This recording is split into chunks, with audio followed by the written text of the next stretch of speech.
Top of the morning to you. I'm Go Viera Go Home, and this is the Sunday Brunch Kit Builds. Every Sunday we show up, we work on some kits, we do some weathering, some graffiti, maybe even work on the layout. Today we're keeping it green because it's St. Patrick's Day. No, I'm not going to be recycling anything, although I do have quite a bit of trash, if you can see that. I'm going to talk about those in a bit. I also have some bigger bins, and I've got some stuff from my scrapyard too, which are also green. With that, we also have pipe loads that I make, and they're custom, and they're green. Well, turquoise, but you know, it's part of the green family, I guess. I've got to build one of those as well. So got a few things on the go. I'm going to say hi to everybody in the chat. Thank you so much for joining today. We've got Brian Ferguson. We got Seamus. We got Wigwag Workshop. We got Mike H.O. Trains, Mom and Son Rail Fan. We've got McM&M Rails, which thinks I should dye my beard red. We've got Mr. Floyd Robbins. How's it going? Anthony Borden. Dave Hughes. Josh and New Haven. And let's see, Wigwag saying hi to everybody. And Floyd saying hi. Everybody's here. Welcome, welcome. All right. So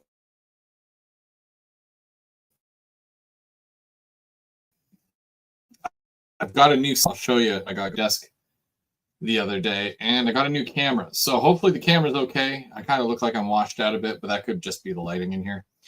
And for some reason, when you don't pay for the full version of StreamYard, they only give you $720, which is kind of, you know, not great, but it's supposed to be a 4K camera. So you're going to have to do something about that, maybe switch up and try something different. But I'm waiting for a new computer. I'm supposed to be getting a new computer within the next couple of weeks or so. So, you know, hopefully we can improve a bit more on the visuals and whatnot. So yeah, like I said, I've got a couple of things on the go today, things of which that are green primarily because it is St. Patrick's Day. What I'll do first, I'm gonna show you this. This is our good friend Tim from They Make It Like That. That's his business card, and you can pause it there if you need to. But if you're looking for things to be graffitied or weathered, he does all that, and he has a store. It's an Etsy store. MakeItLikeThat.etsy. That's ETSY.com. And he had sent me out some little garbage cans that he weathered. Where's the one with GVO on it? And he graffitied a little GVO right on the front. And they're weathered, so that's pretty cool. So if you want to pick up something like that, you can always check his Etsy store. You know, some will say like no dumping or no parking right on the front. Some will just be weathered, primarily green. And you can get a 4-pack, both N scale and HO scale. Thanks again, Tim, for sending those out. That's awesome.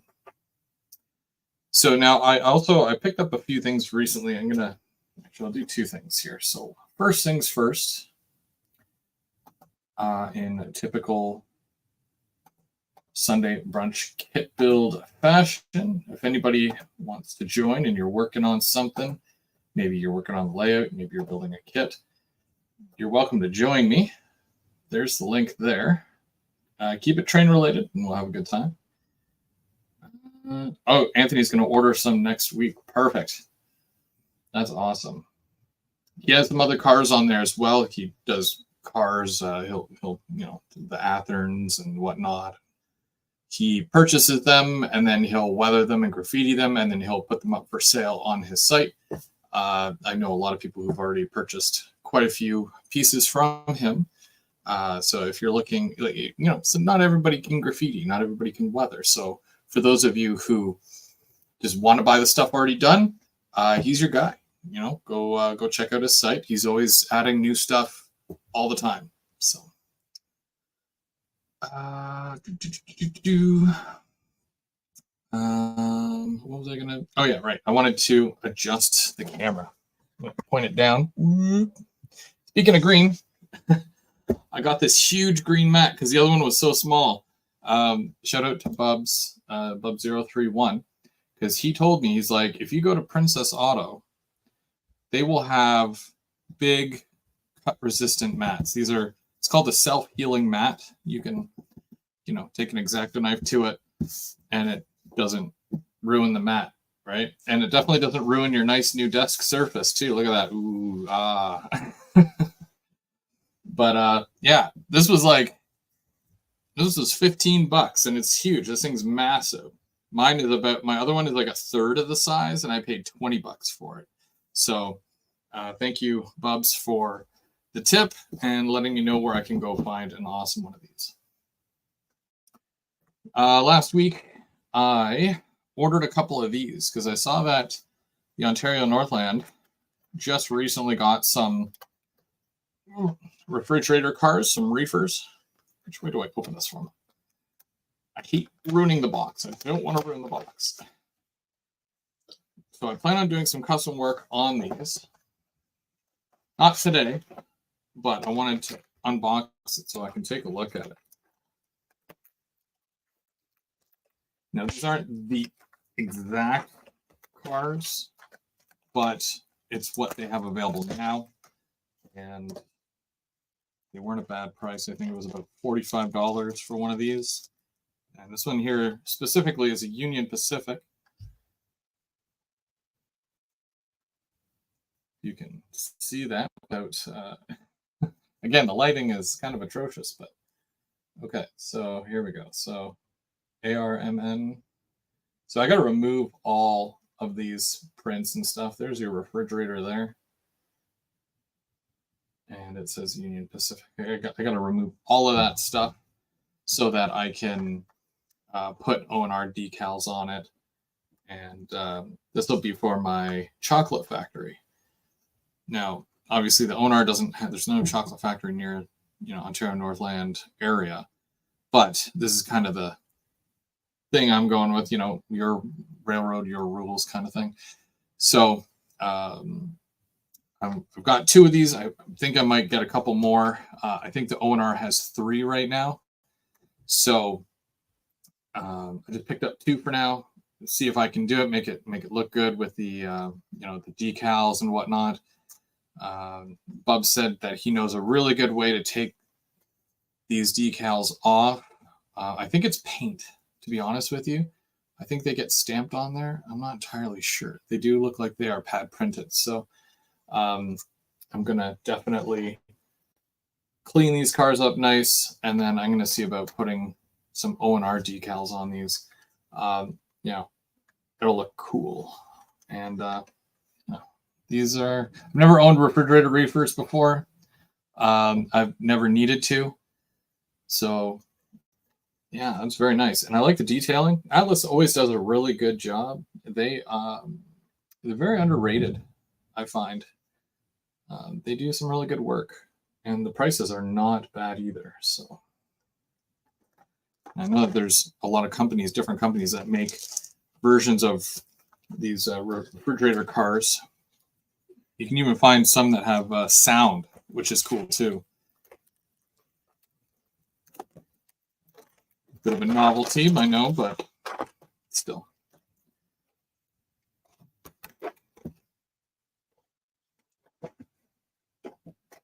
Just gonna put this back in the box.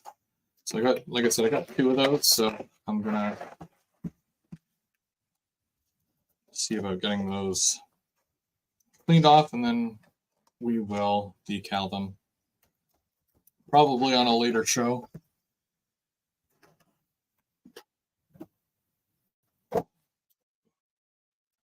Okay, so this is my pre-built one. This is my pipe load for the bulkhead flat cars. And I've made a couple of them already. This is basically what it is. It's a straw. It's you go to McDonald's, you say, "Can I get a medium cold Coca-Cola?" This one has a dent. That's probably why it was up on the counter. Can't use this one because of imperfections. But that's basically all it is, because you take it, you paint it, and then you've got your pipe. So then what do? I take I got to remember where I put everything now. So I've got drawers here. But do you think I can remember which drawer I put my matchsticks in?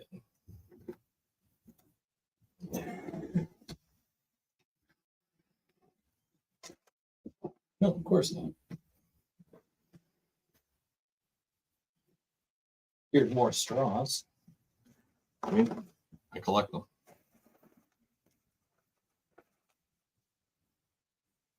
Oh, the Tropicana ones are so nice. That's a little too south of the border for me. Otherwise, I would totally get some Tropicana cars. Where the heck did I put my...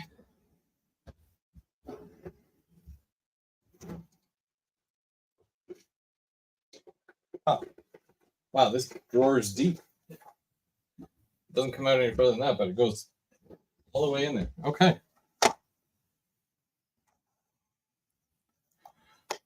That's a good question, Floyd. I didn't even really realize, like, because I had seen them and I didn't think much of it. And then somebody had multiple people sent me links, and I was like, oh, darn, those are O&R. And then, of course, I read the article and all that. Here we go. I don't know if you can see that.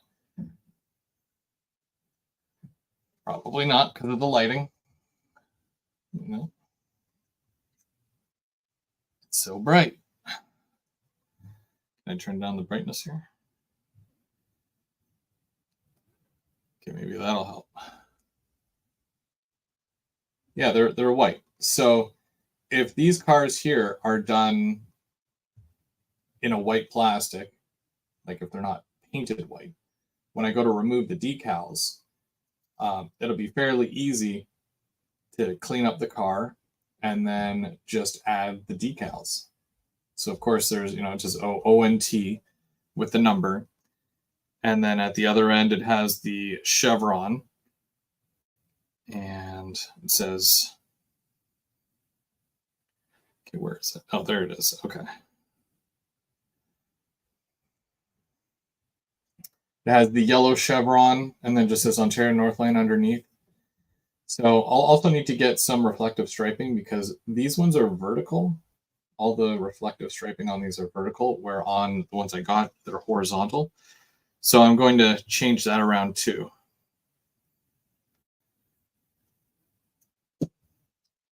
But so 1, 2, 3, 4, 5, 6, 7, 8, 9. So there's 3, 4, 5, 6, 7, 8, 9.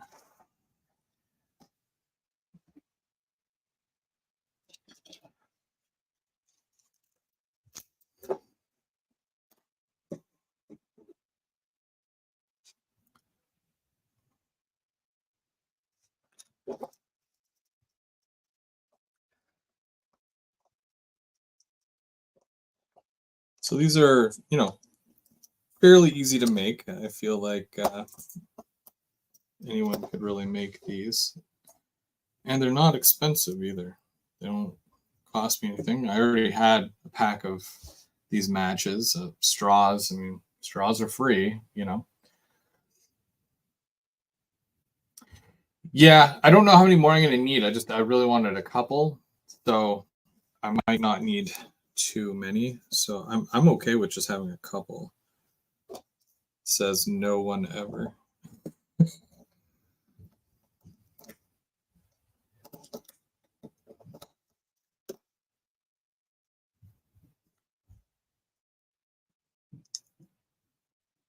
Cool. Okay, so I just got to make a bunch of these, and then they'll be good. Whoop. Making a mess already.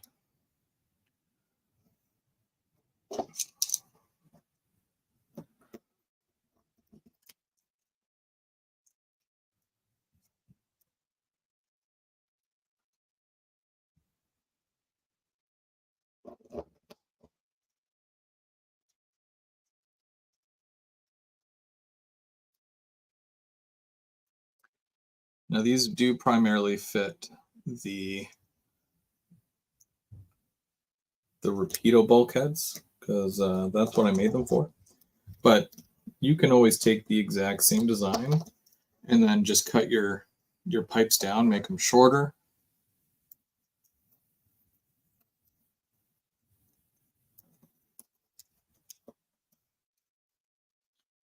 There's no limit to your imagination.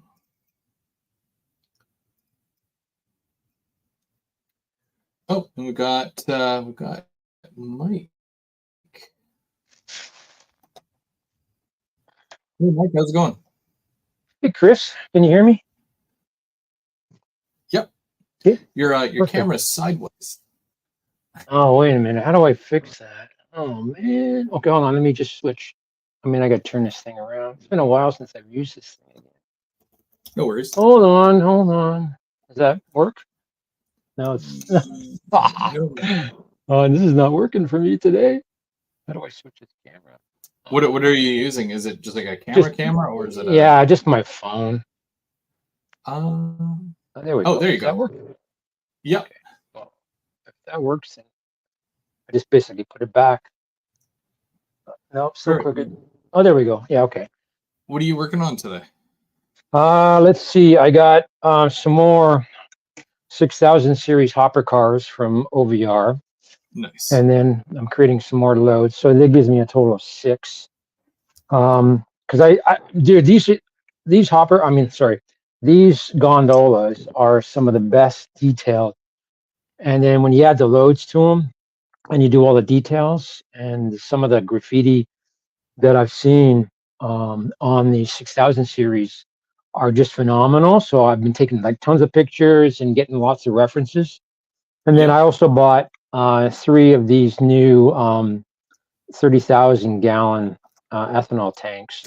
So I'm doing some details on these. I'm going to keep them kind of shiny and also kind of new because everything I've got is I just got a few tags and I've just kind of did some light. Is that an Athearn? That looks like an Athearn. Yeah. Yeah. Cool. So they're actually really nice. I think they just came out. I saw them on the OVR website. So I bought them. I bought 3. It's a lot cheaper, to buy in bulk sort of thing. Yeah.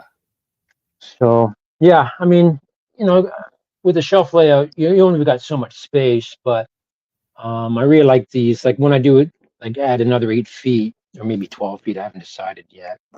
I'm gonna have like one major giant industry. So with like scrap and stuff, and then there's like a giant ethanol tanks and everything. So that's what I kind of working towards and stuff like that. That's cool. Yeah. Also because you've got like local switchers as well that do all the work there, right? So yeah, I mean, I just pre-ordered 2 GP9s, so I'm really looking forward to getting those from OVR. I'm still thinking about whether to get the slug. I know Mike said that he's ordered 2 slugs, and so I'm still kind of debating whether I want to get a slug or not. I think I'm going to wait and see what he says about it, and then and then maybe I'll get one. But I mean, it's with the extra slug. That's just like adding a second engine, and you've only got so much space on the shelf layout. It's just like, do I really need like more, 'cause that limits kind of the cars that you can put in, right? So Yeah. I think that with the slug set, they actually include the belt pack operator sounds as well. yeah, I heard that. I mean, I know originally they also mentioned a while back that there was a figure coming from Mini Prints, but I don't know if that still is true or not. So Yeah, because well, Bernard has the figure, but I don't like. I remember something about that where he was going to be included. yeah, I think maybe it's separate. I know he does have the figure and he's pretty cool. So Hmm. um, I guess it all depends on what you want to do with it, stuff like that. So Yeah, well, it's still something you can pick up because you can always put them on the siding controlling it, yeah, or you can put them on the actual locomotive controlling it, which is cool too. well, I think figures are really good. I mean, that's why when I'm always shooting my stuff, I'm always adding figures and stuff like that because I think it really adds to the scene Hmm. and kind of gets that realism a little bit more. Because like I watch so many videos of people doing stuff, and nobody really shoots stuff with figures in a Hmm. way that it makes it a little bit more realistic. And Yeah, um, and I just think again, you're kind of working towards that completed scene or visual where you're trying to get people really really interested, right? So do you think it's because when you're building a layout, do you think that the people and cars are usually like the last thing that gets added? I think so. Like for me, when I'm looking at, like, I watch so many videos of people's layouts. I'm always not screaming, but I'm kind of getting frustrated because I'm going, oh my God, you could do this or you could do that, right? And Yeah, a lot of times people will, it's like an afterthought. They'll just take the truck or the people or stuff like that and just stick it on the scene. Well, yeah, trucks are dirty. Like even if you do a light little wash on your vehicles and stuff like that, just to integrate them into the scene, because like if you're graffitiing your rolling stock, your locomotives, everything around. But all of a sudden, you're putting this shiny plastic vehicle on your scene. It kind of takes the scene away. So that's what yeah, I think. That thing is like you got to kind of give the entire picture of what you're trying to get, like to make it integrated into the entire scene, because that's really what sells it, right? That's really yeah. what when you're taking that photograph. I mean, that's why when I'm always taking my photographs for my videos, I'm looking. The first thing I do is I take a photograph, even if before I shoot a video, and just to get a visual of really okay, how's the light working? What am I seeing? What's my audience seeing? And what's the kind of picture I'm trying to get across?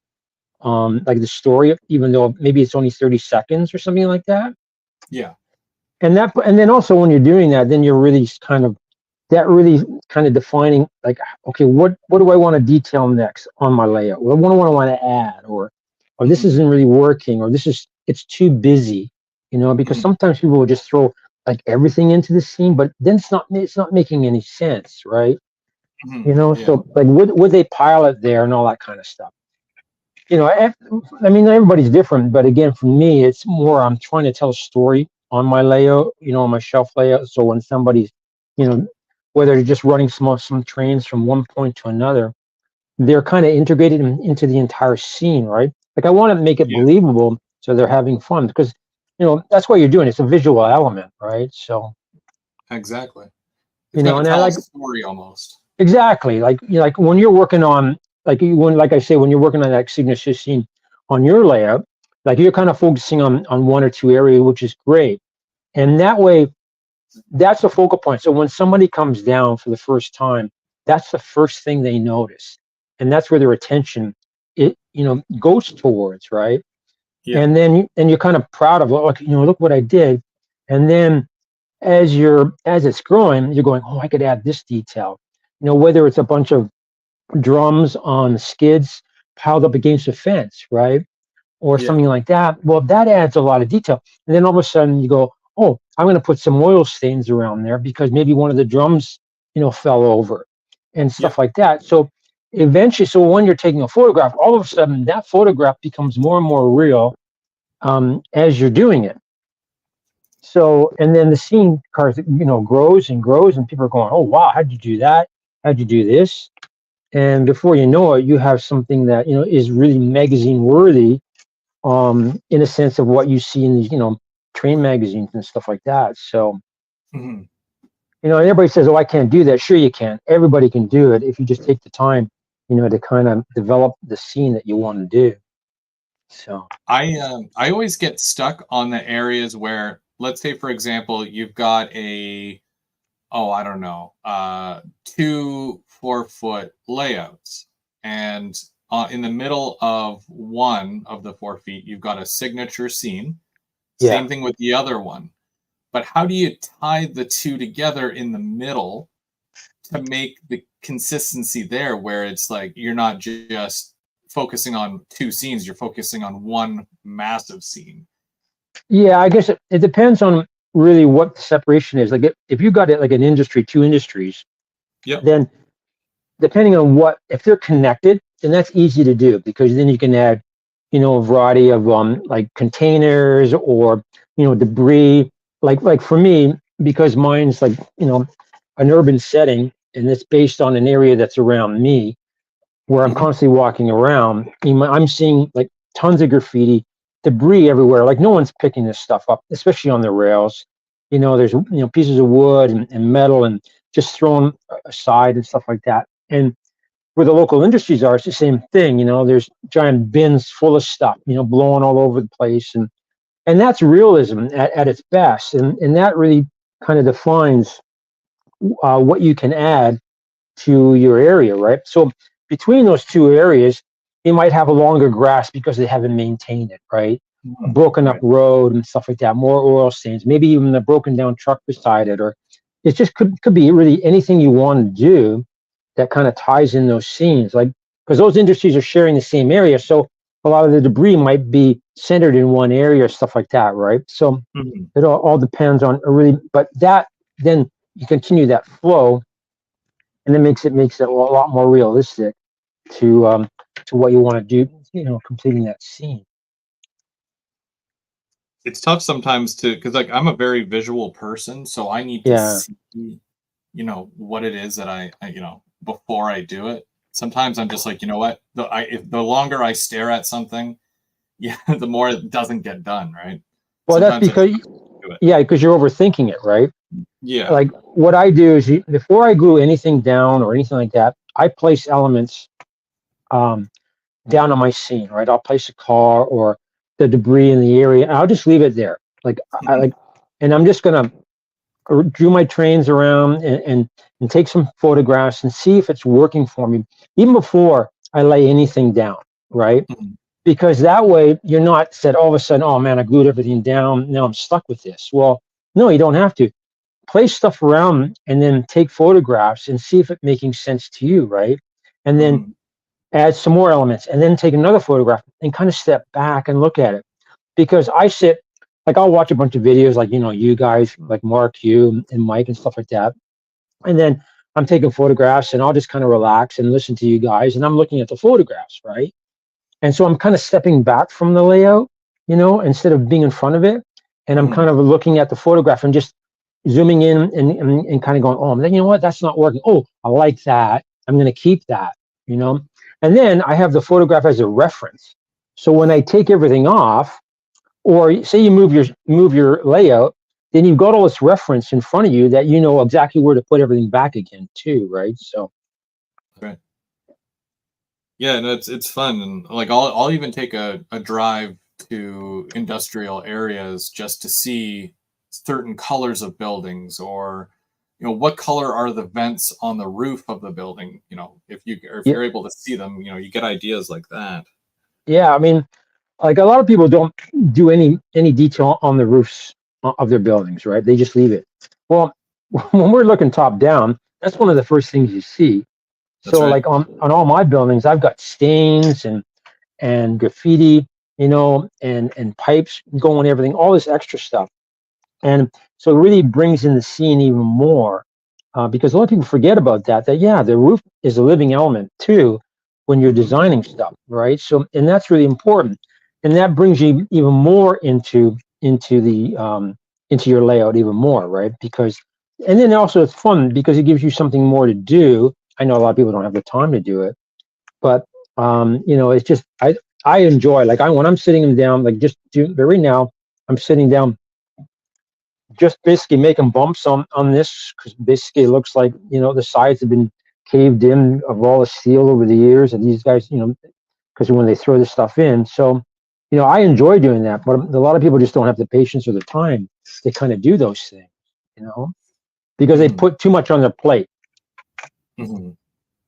That definitely happens for sure. Yeah, a lot. Yeah. Well, especially because there's so many different aspects of the hobby, right? Like you can Yeah. spend the most time with your electrical or with your track work, really opens it up to, have those key focuses. But, Oh, you know, with exactly.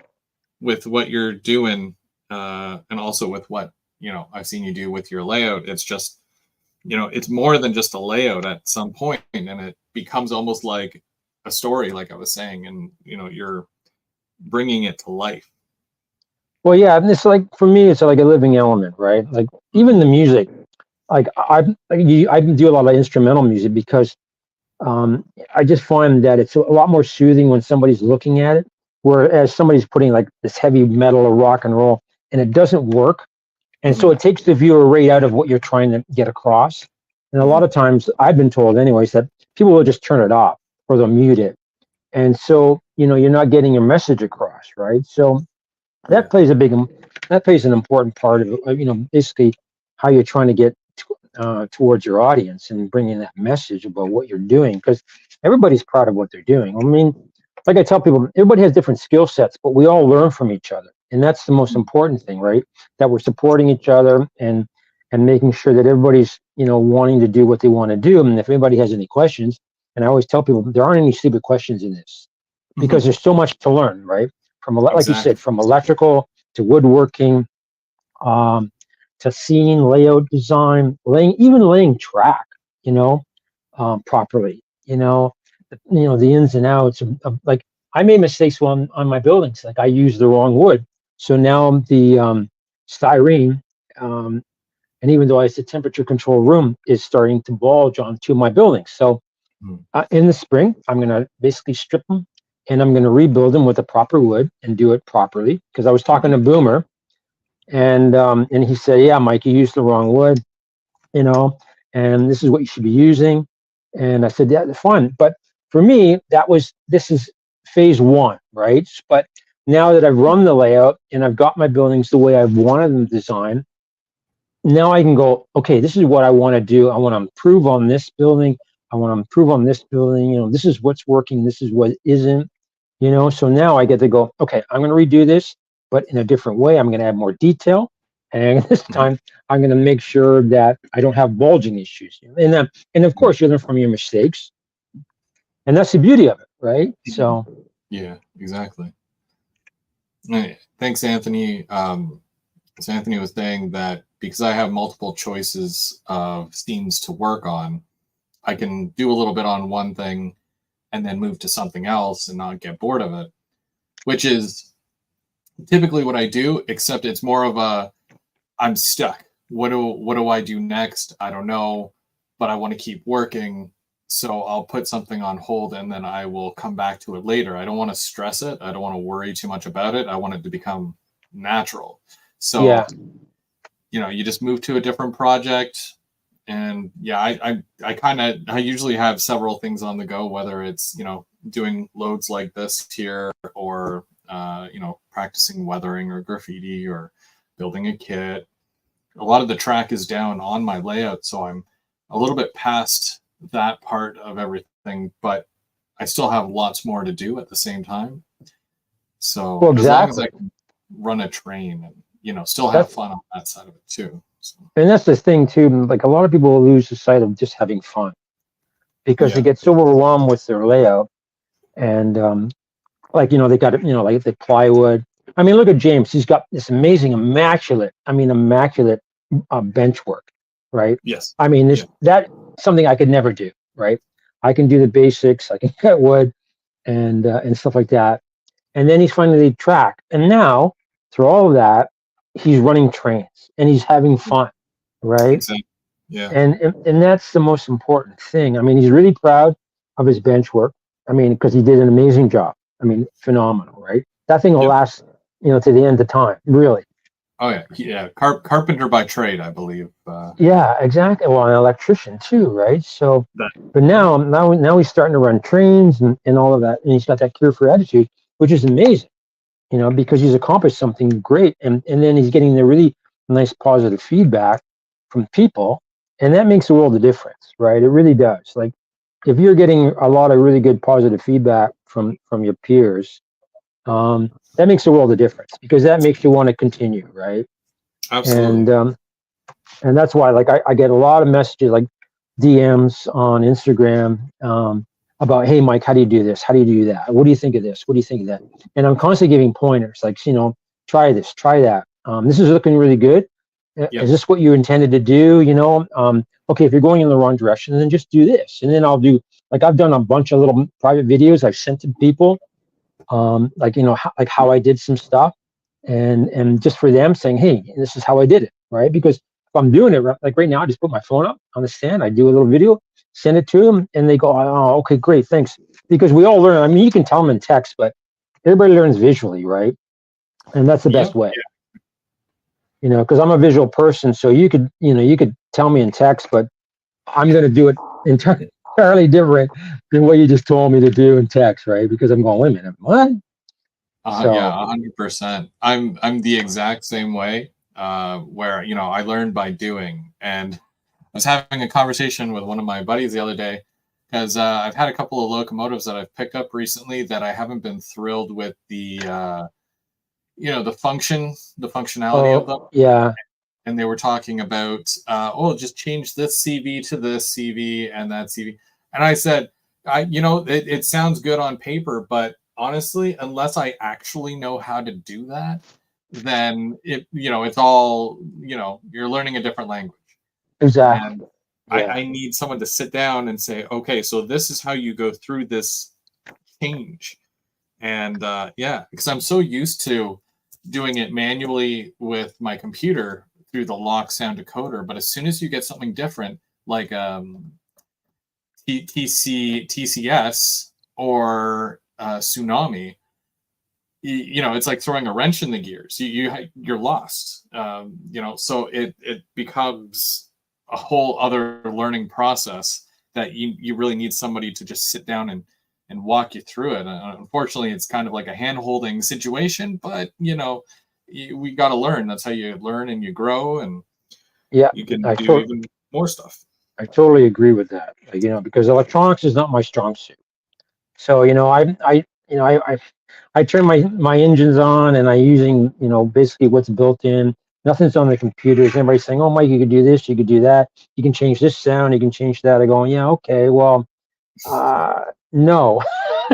Because I don't want to screw it up. Like, I guess my biggest fear is like all of a sudden the engine doesn't work anymore, and it's Yeah. just like, okay, what do I do now? Like, I spent $400 on this thing, and now it doesn't work because I've pressed the wrong. I mean, I remember when I first got the NCE, and I was really nervous. Like, I put my engine on the track, and nothing's moving. Right? I'm going, why is this not working? And then I'm going, like, I'm on all these forums. Like, my engine's not, everything lights up. He goes, did you clean your track?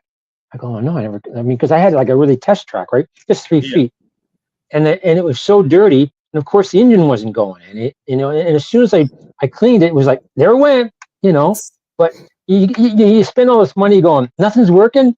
Oh my God! And that just takes you right out of it, right? You're going, oh Yeah. my God, what a waste of money. What have I done? Yeah. Oh yeah.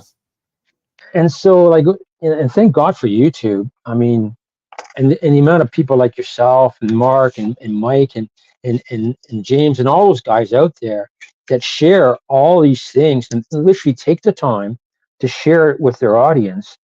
And no matter how many views you get, that's irrelevant. It's just that knowledge base and the friendships that you get along the way with people, and just putting it out there, because I'm it's valuable to everybody in this industry. We're all looking for, how to do this, how did they fix this, Hmm. and somebody somewhere has had that issue with whatever it may be, from making Yeah. trees to locomotives to, from using the wrong, paints, or how do I get rid of this and all of that kind of stuff. So You know, exactly. And it might be like there might be a couple of reasons for that where, somebody will be ill informed, whether it's by like somebody that just doesn't know the product, or the company not sharing enough information. And when it comes to doing like a review or an unboxing of something, like I've felt bad not being happy with something but still yeah, sharing it. I pride myself on trying to make things more positive, but when it comes to spending, let's say, over $1,000 on a train set, and yeah, it's just not good. It's not worth $1,000. Like I've had people say, you know what, you've just saved me $1,000, but I feel like I've also robbed them of that experience of wanting something that they've been looking forward to, and it sucks. But at the same time, I know that it's kind of like it helps them in that sense, because money money is tough these days, unless yeah. you It know really is, unless especially you with have. everything's going up, and the Yeah. price of stuff. Like, you know, I mean, buying as an example, I bought three 600 series gondolas. I bought three of these, Hmm. and I bought locomotive decals. Not Yeah. because I want to do locomotive decals, but because the decals are so small, where I can put them on all these little things that I'm building, from my trucks to everything, right? Because they looks amazing because you can't really read it, and it looks like the decal's supposed to be there. Yeah. Total with tax and shipping came to $400, right? Just a little bit over Yeah. $400. Well, Hmm. so I unpacked everything. I'm looking and going, wow, that was $400. I'm thinking, I'm Yeah. going, oh, that's a locomotive right there. But this is stuff I really want, So I think it's all relative. But then I'm having hours of. But then I go, you know what, dude? I'm having so much fun doing this. Like, I'm literally reconstructing this, you know, gondola, Hmm. and I'm going to make it into something like this, right? Hmm. So, I'm looking forward to the entire process, the hours and hours of fun that I'm going to Hmm. have about detailing this and doing the load and all of that kind of stuff, right? And then all of a sudden I'm going to have six of these things and then the cool thing is I'm looking forward to taking photographs and movies and building this massive industrial warehouse, industry for all the scrap and everything like that. Like, I've already pre-ordered that secure, those blue secure, I think the Oh, 66 yeah. that Those come are. out next year. They I look love those. amazing. Yeah. First of all, the color that got me. As Yeah. soon as I saw that, going, okay, I got to have this. Like, Yeah. Well, like, as soon as I saw them leaving the factory, I sent those pictures to Lauren and I said, "We got to do this. Like, this has got to be a thing." yeah. And Oh, that's it's like, great. well, you know, you got to find a reasonable explanation as to, as far as companies go, to make something, right? Like, is it worth it? Yeah. How many numbers? What else can I get from the tooling? And I'm very thankful that he's going to do those, because it's such a beautiful looking car. Oh, yeah. I mean, the variety is incredible. I mean, I don't think people realize, like, I mean, at first when these came up, I go, I don't really need them for the layout. Like, I really hesitant, right? I got other things to do, right? Mhm. And then I saw you guys do the review, and I saw a couple other people doing some reviews on these, right? And until you get it in your hands, right, and you're looking at all the detail on the bottom, right, Yep. from the sides, I mean, there is the quality of workmanship on these gondolas, and then is phenomenal. I mean, I'm Yeah. like, for the price that you're paying, and even like the new stuff that Tangent just brought out, and their stuff is like $10 or $15 even more, and those are just for like hopper cars, and Yeah. then you're talking $70-$80 range now, and it's Yeah. just insane. Like, I'm thinking, wow, like like, you might think this is $70. I think it's like $69 or 60. Yeah. Yeah. Between 65 and 69, I think, somewhere in there. Yeah. But the value that you're getting of the quality of craftsmanship on these, Oh yeah. Yeah. you know, and is phenomenal, and the amount of, like, and just having enjoyment of making, like, this is how I make my scrap, Hmm. is basically beads, right? And basically scrap styrene, right? That I Yeah. layer, and you layer it, and then you put black, primer over it, and then I use basically 3 or 4 different colors to give that basically volume, like of depth, when you're Hmm. looking at the scrap, and that really builds it out. Because people will just put what 1 or 2 colors, but what you have to do is when you're doing stuff like that, you've got to think of a visual thing of how the shadows.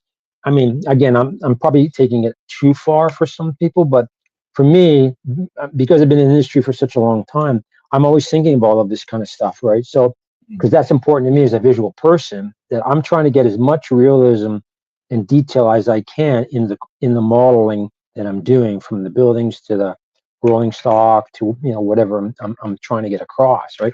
Even Hmm. painting my people, I've got the Yeah. little, miniature vests on, and the detail to everything, because to me, you're taking that photograph that says it all, like, Yeah. so yeah, I mean, so yeah, like I've said, with the quality of that's coming out with these models and other models, and even the locomotives these days, is just phenomenal. Like, so The one thing that I can appreciate about what you're doing is that a lot of guys, and it does include myself, I'm guilty of it as well. I'll go out and I'll buy, 20, 30 cars, 40 cars, and they will sit dormant on the layout as, a factory car. You're okay with buying one or two, but making them look like it's a $1 million car. You know what I mean? Because you're yeah, taking that extra time to bring it to life.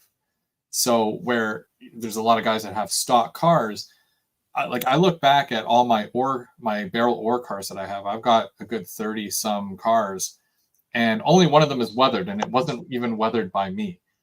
oh really? So I've got so much that I have to do, so much on my plate, that it gets to the point where I've just got a bunch of stock looking cars, and there's the love for the cars aren't there because they're not getting that weathering or attention to bring them to that next level.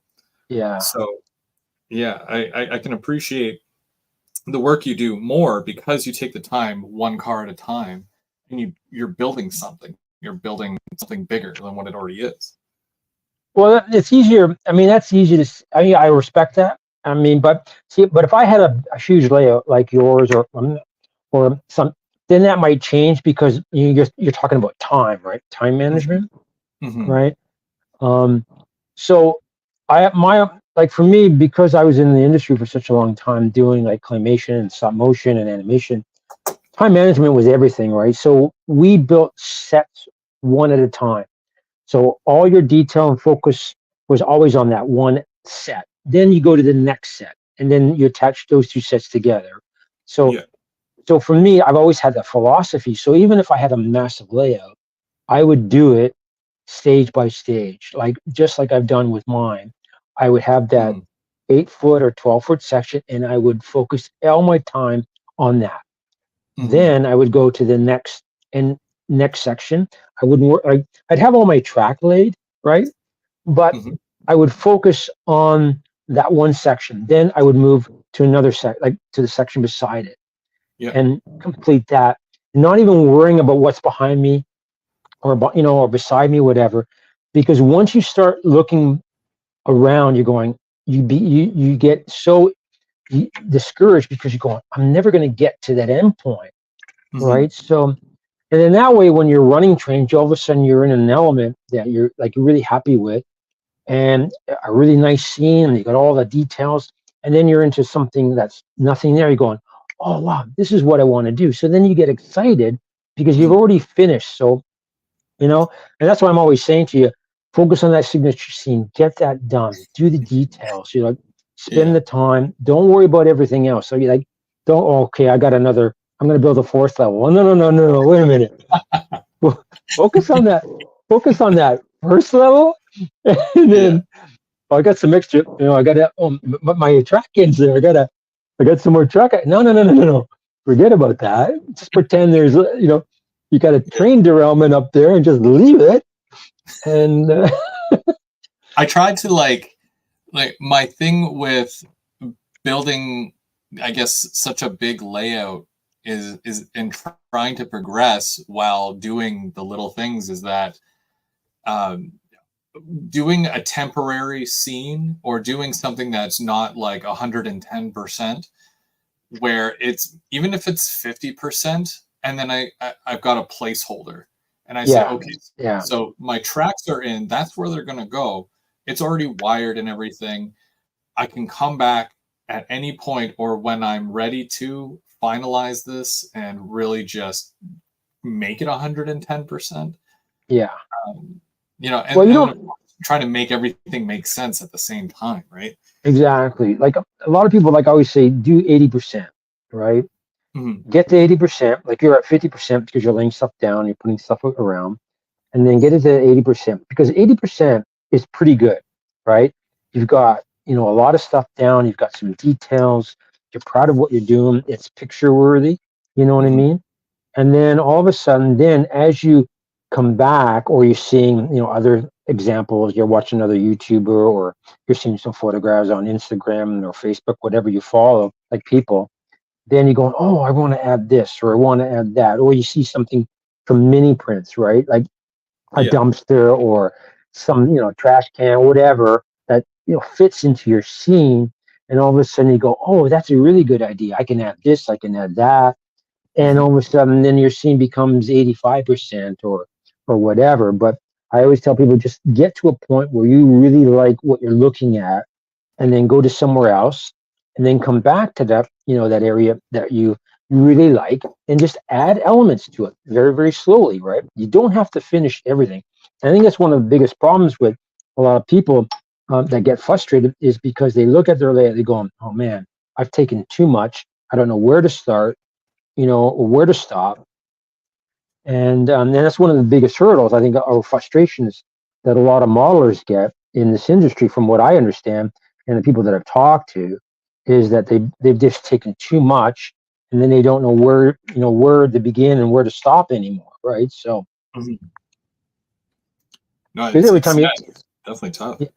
yeah, because we're constantly inundated by so much new material, new stuff coming out, that we want the latest engines or rolling stock and stuff like that. So they can be pretty tough. Yeah, So I built a scene before, and I've purchased a building or two, and I'm really happy with it. But it's stuff that's been available for a while, and yeah, I had my eye on it. But then, just like rolling stock or locomotives that get announced, a building will get announced, and you're like, oh, I need to have that. I want to yeah. have it, and I want to place it somewhere on the layout. I think that looks really cool. And then I end up swapping out the entire scene eventually. But it happens. I think Oh, I've it got always more happens. because of it. But I mean, you guys are going to be doing that ITLA one, right? Which yeah, those buildings are phenomenal. I mean, the amount of detail from that stuff is incredible. I mean, I would love to build one of those and just add my own, like, because I see a kit like that, which is highly detailed, and I go, you know what? I would modify it this way. I would add that, and that's the beauty of it, right? Because you can change it and modify it any way you want, right? yeah, and absolutely. and, and that's something that is out there that you can do, and it really adds to the element of your scene, you know, or to your layout. So, and yeah, some of those kits are pretty expensive, but the end result is, I mean, and there's a lot of tutorials out there that guys who have built these and what they've done to them, and they just look amazing. I mean, Yeah. phenomenal. So yeah, I'm looking forward to that series because just to see what you guys come up with. Which building are you guys getting, or have you got it already? Or I haven't got the building yet. I've okay, been in talks, I guess. Well, because when I had reached out to Nick from ITLA originally, yeah, he was on vacation, and I felt so bad because I don't like bothering people when they're on vacation. So then, shortly after I had messaged him about that, and he got back to me, and he was totally cool about everything.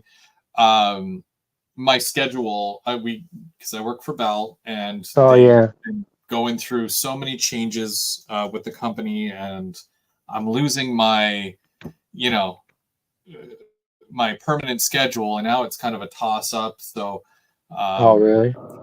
yeah. So basically, like as far as the Sunday brunch kit build goes, I'm only going to be doing it every other weekend, going Oh, forward in like April and and on, because I'm trying to move to days oh, okay. going forward, because my schedule, and obviously like I've got two kids. My oldest is turning 11 in a week or so, Wow. and they're both heavy into sports. So I got to be available for that, after school time, right? When you got to get them to and from sports, and Yeah, I remember those it's yeah, days. just Yeah, my it's son, fun, my son, my but son just turned 30. So, oh and I had jeez, him when I was really young, though. I had him like, I was young then, but, and I'm a single parent. So, but I know what you mean. Like all the stuff I took him to, from karate to judo to all that kind mm-hmm. of stuff, right?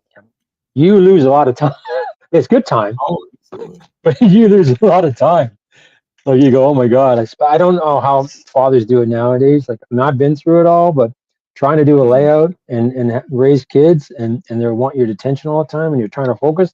That's tough. That is really tough these days. Yeah, it is. It's I try to involve them as much as I possibly can without like, setting expectations that they might not be able to, reach or whatever, because Yeah. they're still young, they're still learning, but I do little projects with them here and there, because they want to be a part of it. They want to, Oh you yeah, know, that's the best part.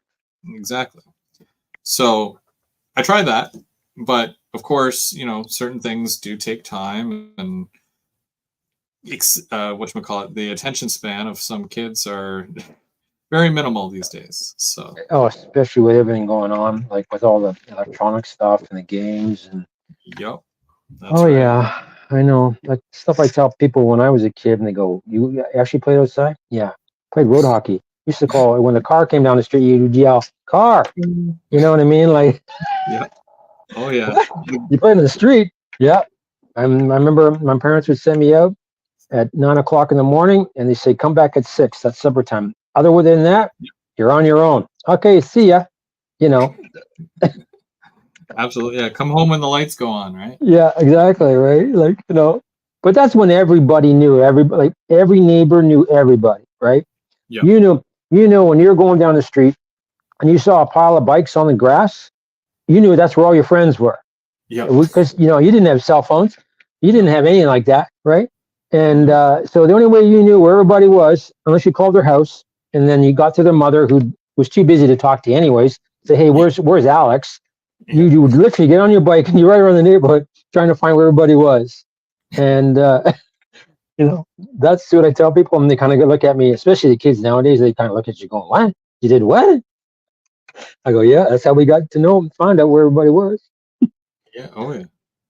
It's pretty crazy, though. I love it. Even So back how do you then, how do you causing trouble wasn't that bad, but it's like, Yeah, it's pretty funny though. So how do you like the new Via charger that you did that review on it? and the review kind of bombed. No, I You, mean, you know, I think, yeah, I mean, I don't know. I mean, when you were doing it, I thought he likes it, but he doesn't like it. Like, I because that we had that conversation where you were saying, some people, I'm glad I did this review because I think I saved some people from buying it. That's my yeah, impression that I got. Like, because there was a lot of, you could tell the frustration level, yeah. and so I so badly want to love it, yeah, but it's like, and it's not because of how much it costs. It's just, no one else is going to make it. The company yeah. that you would have thought would have made it didn't, because they've got different priorities or whatever, Which which is company fine. is that? Rapido or Oh, I would have loved for Rapido to do it, because I yeah? know that the cars, I mean, the locomotive, don't get me wrong, the locomotive is fantastic. It's a great locomotive. It's just the cars I'm having a Issues tough with the time cars? accepting. Yeah. Oh, And really? Oh, okay. because and if you look at my collection, it's like 95% Rapido passenger equipment. And most of it is spot on. It works. There's some, obviously there's some, wheel issues or squeaky wheels and whatnot, which is fine. You Yeah. just oil it a bit, you can fix it. Yeah, you But can fix that stuff. like when the car is just awful, it's just an awful car, and it's like I had to jump through hoops just to make it work. I'm Wow. messaging other people that got theirs, and what do you guys think? Blah blah blah, and trying several couplers just to get them to stay together, and talking with the company, and they don't get it. They don't know what's going on. Wow, that's crazy. Especially what you pay for it too, because Yeah. that is not a cheap locomotive by any means. I mean, it's not something I would have because I really like the four axle, stuff, switchers and GP38s, all that kind of stuff, right? Yeah. So that's not my style. But Mhm. even though, I mean, I still like watching reviews because I want to see what other people are, what's trending, what they like, what issues they're having, was it worth, the money they spent on it and stuff like Mhm. that. So, I mean, that's why I like genuine reviews like that because I've watched a couple other people who've reviewed the same locomotive and one guy was raving about it, and I seen Mhm. another guy saying this is a piece of shit. Oh, I don't know. Mhm. Can I say that? Yeah. Sorry, piece of crap. You did. We'll Um, bleep it. We'll go back and we'll bleep it out. yeah, yeah, we'll edit that in post. Um, so it's really, and then when I saw your review, I going, well, he's got some really positive things to say about it, but he's also got some negative, a few things that he's really not pleased with. And so that's Yeah. what I like about these reviews because you can really kind of take it at face value and go, oh, you know what? Maybe, I shouldn't buy this, or, I've got this that's why I always when you're pre-ordering something, you're kind of, I don't know, you're kind of taking it at face value that it's going to work, right? Or Yeah. you're going to like it when you get it. Like, like with Rapido, I have, oh, let me see, I've got, my M420 and I've got my two switchers from Rapido, Yep. the 1200s.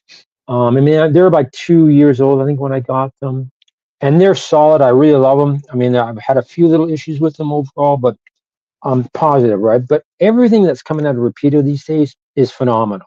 Like, Yep. I don't have to worry about it not working, Yeah. and if it doesn't, then I know that um, I'm going to get results back if I contact customer service. I think, Yep. you know what I mean? Because even though they had issues with that, and what was that? Was it the flat car, the The bulk yeah the car, the bulkhead the flat bulkhead car. Yeah. one, right?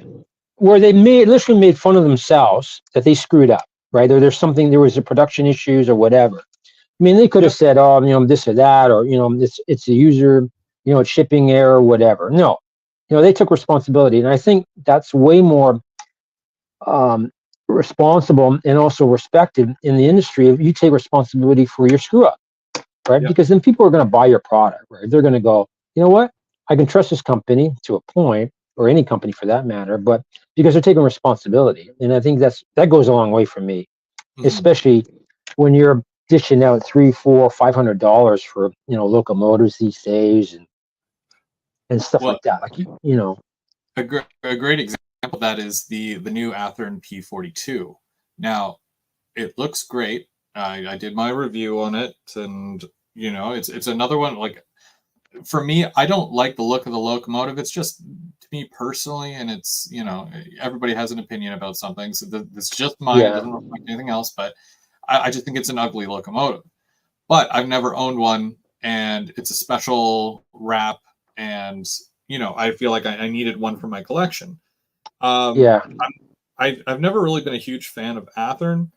Again, just my opinion. But they still do a lot of really good stuff. But my experience with this locomotive just really it didn't change my mind at all about Athearn, because there's been so many people who said, well, do you have, because I had issues with all the sounds and whatnot, and it's because it never came with an instruction booklet. I don't oh, is that normally. oh, really? Oh, wow. Yeah, Oh, yeah, that's right. I remember I thought you were joking with Mark about that. 'Cause didn't he say he got a book on it or something? he did. Oh, And I know about a handful of others that got the same locomotive and they didn't get a book either. So it's not like a one-off thing. oh, okay. Oh, that's So weird. I had messaged what would technically be Horizon Hobbies, because they're the ones that do all the the stuff for Athearn. Yeah. And their solution was just, there was no apology, no sorry for the inconvenience, no, oh man, we messed up. They just send me a PDF of an instruction booklet. Really?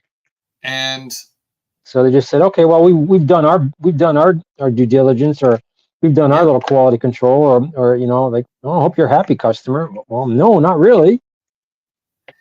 yeah, and then they Yeah. just kind of wipe their hands of it, and it's like, well, no, because I emailed them back. And by the way, I work in customer service, and I've worked in customer Yeah, I know service you did. That's hilarious.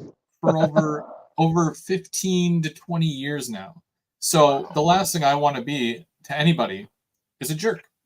Yeah, Even if exactly. it's so frustrating, it's such a frustrating situation. So I kindly said, it's not really what I, hoped for. I was really hoping for a physical copy, and I'm still waiting for,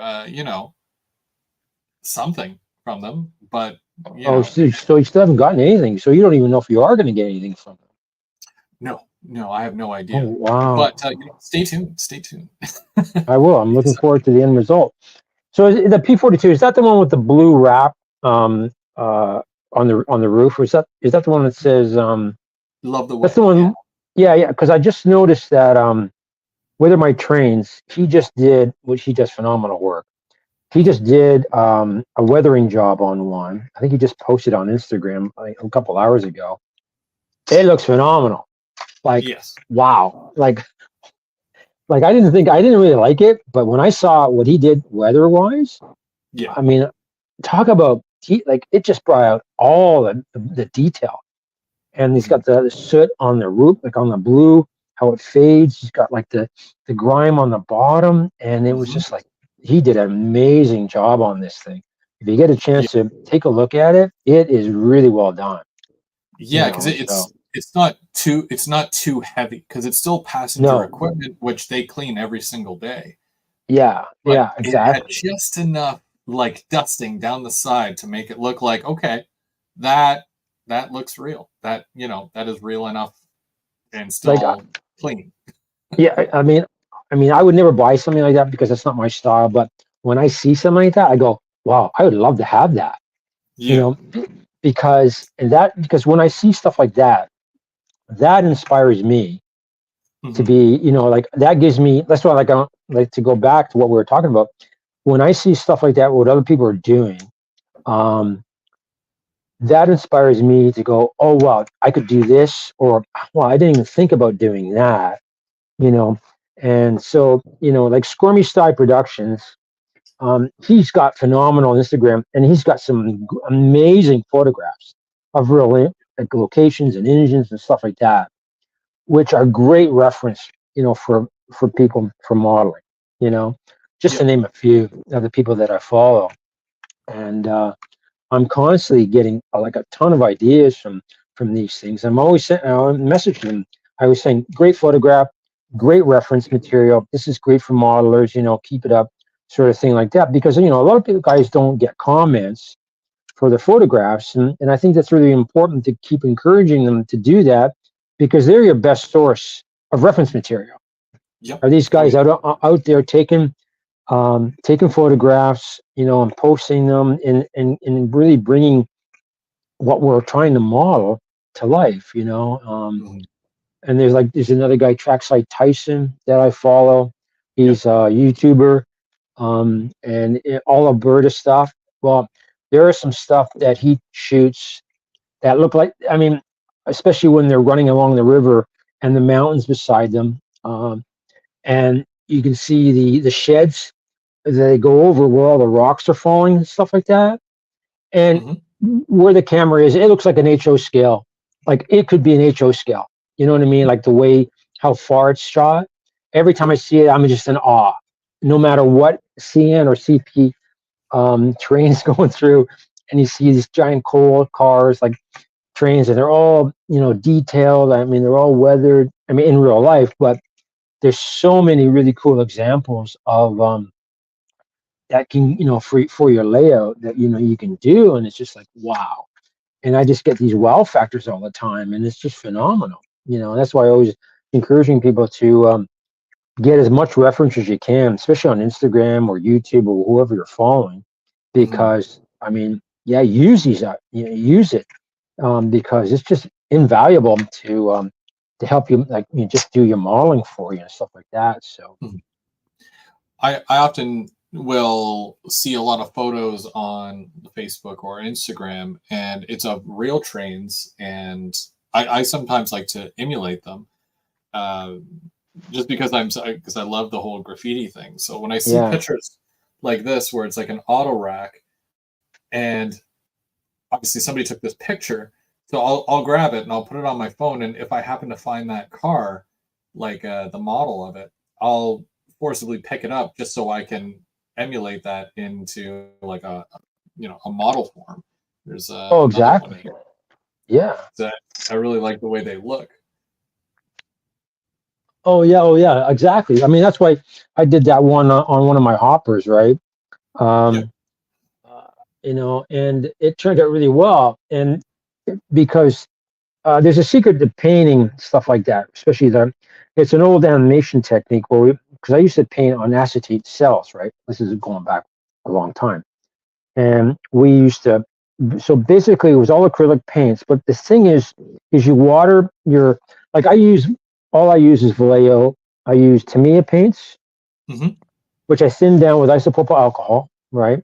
Because when you open these up, they're literally like half full. And you kind of go, wow, they really ripped me off. Well, what you don't realize is they literally will fill these with isopropyl alcohol, but that dissolves or evaporates over time. So you just add maybe a quarter of the isopropyl alcohol, mix it in, and that's all you need, right? And this would literally last you 3 or 4 times the amount that you need. And the secret is, especially using like model air, where I will water down and I do layers, layer upon layer, very thin layer, and I just build it up, right? Yep. And that's the key, is doing very, very thin layers and just keep layering it. So it kind of builds up just like normal grime would in the real world. Yeah. And because like these types of paints, I always tell people to stay away from because they're too thick, they're too globby, and no matter how much water you put on, they literally will retract. So Oh, you really? might, like you'll literally see as the water evaporates from the paint because it's so cheap, it literally will start to constrict itself, right? Hmm. And so you go, wow, that like, and so then it doesn't look right. But if you use more quality paints like Tamiya or Model Air or whatever, then you're not going to have that kind of issue. I'm going to do a tutorial on it because I know James has asked me a bunch of times and a few other people how I do my graffiti and my painting. So I'm going to do that and show them how I do it. But unless you're like really there with a person and really kind of, you can only see so much on a video. You know what I mean? Yeah. Um, Yeah. and but until you try it, it's kind of it gets a little frustrating for some people I know. For Um, sure. because it's easy for me to kind of show you, but unless I'm there and go, no, no, no, this is how you do it, but you're literally watching me and you kind of, and I let you take over, you go, oh, okay, that's how you do it. Yeah, yeah, yeah. It makes a world of difference, but Hmm. still. Absolutely. Okay, so let's see, Chris, I'll send you that photo, or I'll link you in the photo after. Should be easy to find. So Um, I can't see chat. So if anybody's chatting to me, which, or saying something, I can't see any of that. So sorry about that, guys. well, no, a lot of people were agreeing with what you were saying and your advice and just our overall thoughts. Oh, good. Okay, cool. Dave Hughes says that he didn't get a book either with his P42, which Oh, wow. you know. So it is an epidemic. There's a worldwide shortage of handbooks. Yeah, yeah. And no one's talking about it except you. That way you're going to get a knock on the door going, hey, buddy, you can't talk about this. I'm not going to let them in unless they have my book. That's the deal. That's a good deal. Yeah, that's good. Because Because who else? it's one of those things, right? Like Yeah. If you don't talk about it, you're never going to go know about it, right? Because nobody like the reviews that I watched, nobody talked about having a missing book. Yeah. So I guess, did they get a book? Or maybe they just didn't bring it up because they didn't think it was important. Well, maybe that Either, is well, important. I don't know. I don't know if people care. I know a Yeah, lot of companies take the time, like Rapido takes the time to go through and add little quips and little jokes and all this, and it's cute for yeah, if you've never seen it before. I see it all the time, yeah, so yeah, me uh, too. I just brush it off, right? But it's still there, it's still handy, and I can refer to the book to learn more about the type of locomotive that I've purchased. Um, all the functions and whatnot, if there are secret sounds and all that. I don't, I'm not going to pull up my PDF every single time that I go to use the train, but it would be nice to be able to reference the book, which I do keep handy. Or when I go to make my car cards, I can make locomotive cards with a list of functions and whatnot, or key functions that I use, so that when somebody comes over, let's say, and they want to use one of my F40s, I can say, Yeah, here's the card for the F40. So you're not completely lost, even though you've probably used one before. But here's the list of lighting and sound functions that I find most useful when I'm using it. And it's a yeah, courtesy, right? Especially if you're yeah. going to someone's layer that you're not used to. Well, especially like a new engine. Like for me, like I said, I'm a visual person, right? So I Yes. want to have. I mean, even though I've run my locomotives, hundreds of times, whatever, I still look at the book, because I go, oh, maybe how do I do this, or how do I do that, or maybe I want to try something different, or how do I change the CV, I just like to have that book available because everything's digital nowadays, but just having that physical book in front of me is, Yep. first of all, old school, but it also tells me that I bought something and I own it. You know what I Yeah. mean? Like, you can send me all the PDFs of files, but I don't own those. And then I have to, you know, get on my phone. I got to scroll down. I got to find, or whatever you're using, your computer, your tablet, whatever. But it's physically, I can't have the page open unless I have my phone there. And then all of a sudden it goes to black screen. Like, oh man, I got to tap it again. And it kind of takes you out of it. But then I can flip pages. I can mark something. I can take notes. I can add something. If I change the CV value of the horn, or the loudness or whatever, I can add it, or I've used this now or whatever, right? Because I've got a ton of little sticky notes or little notes on in all my books of things I've changed, or how to things, or issues I've had from, videos I've watched, and I've noted it down, so if I have that issue again, then I know how to fix it, because That's sometimes right. you forget, what I mean? Because there's so much stuff going on. They go, oh man, how did I do that? That was like 5 months ago. I knew it then, and then you got to go, oh man, I got to search this all over again.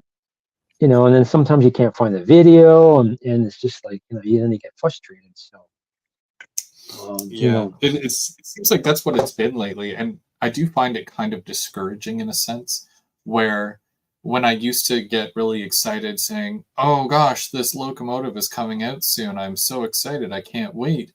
When it comes out, I become disappointed with whatever, lately it's been Canadian locomotives, but they're done in the American counterpart way. And then you get the decoder and everything's set up so that you're oh running an yeah, American locomotive.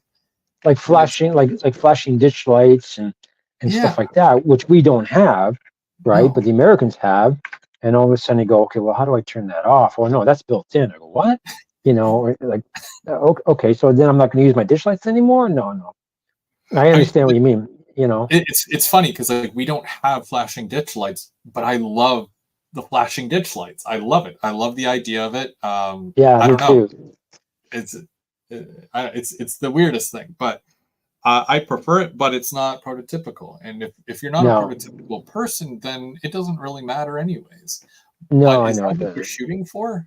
Are they Yeah. shooting for, here, it's a Genesis model, but, if you're not prototypical, then you'll just love this thing. Yeah, I mean, Is I that the know, selling point now? I know.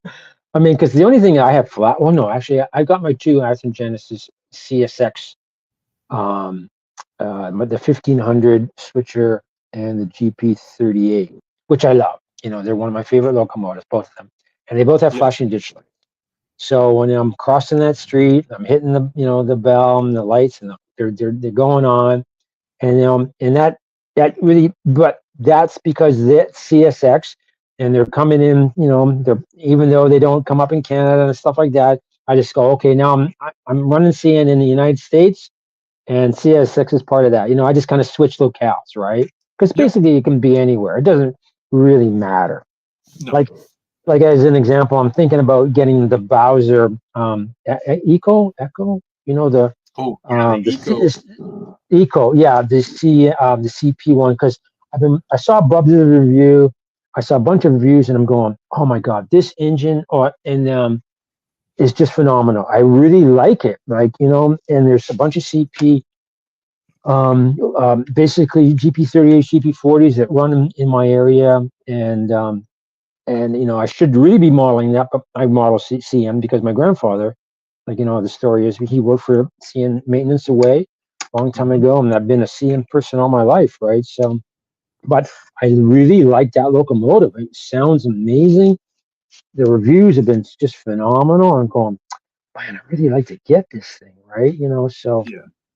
That's you know, definitely one of those locomotives that will really remake you think, what am I modeling right now? Am yeah. I sure I can't fit CP into my roster somehow? And Do you have that one? Like, do you have it? I couldn't remember if no, you had one or not. Oh, okay. no, but that 'Cause that one has given me like some crazy anxiety just wanting to switch to CP just for that locomotive. It's such a good yeah. locomotive. You can't find anything wrong with I bangers like mean, that. I've probably watched probably 12 reviews on that locomotive, and everybody has said nothing but positive things. Mm-hmm. Mm-hmm. It just looks, and it looks phenomenal. Um, and then there's a local hobby shop, Panther Hobbies, which is literally a 10-minute drive from my house, right? Yeah, I Up the love street. Panther Hobbies. They're great. Yeah, I know all the old guys, and I know all the guys in there. And he has a Bowser. I mean, his stuff's pretty expensive, but he sells it like you can get some amazing stuff in there.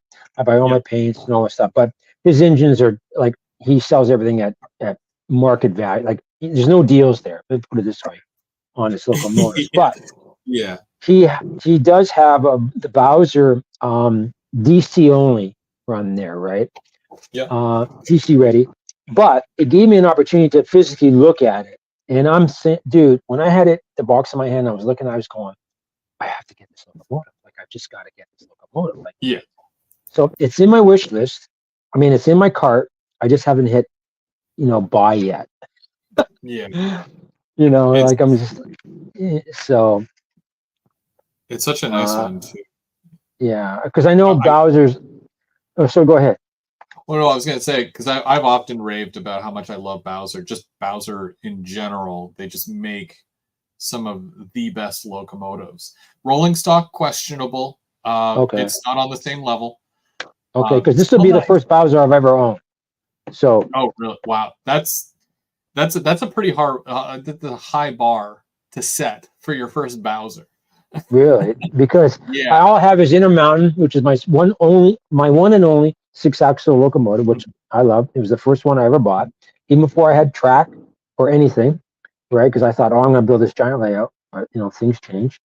And then I just have Rapido and Athearn, right? But I don't have a Bowser, and everybody raves about the Bowser. And then I just noticed the Bowser is bringing GP42 and another one.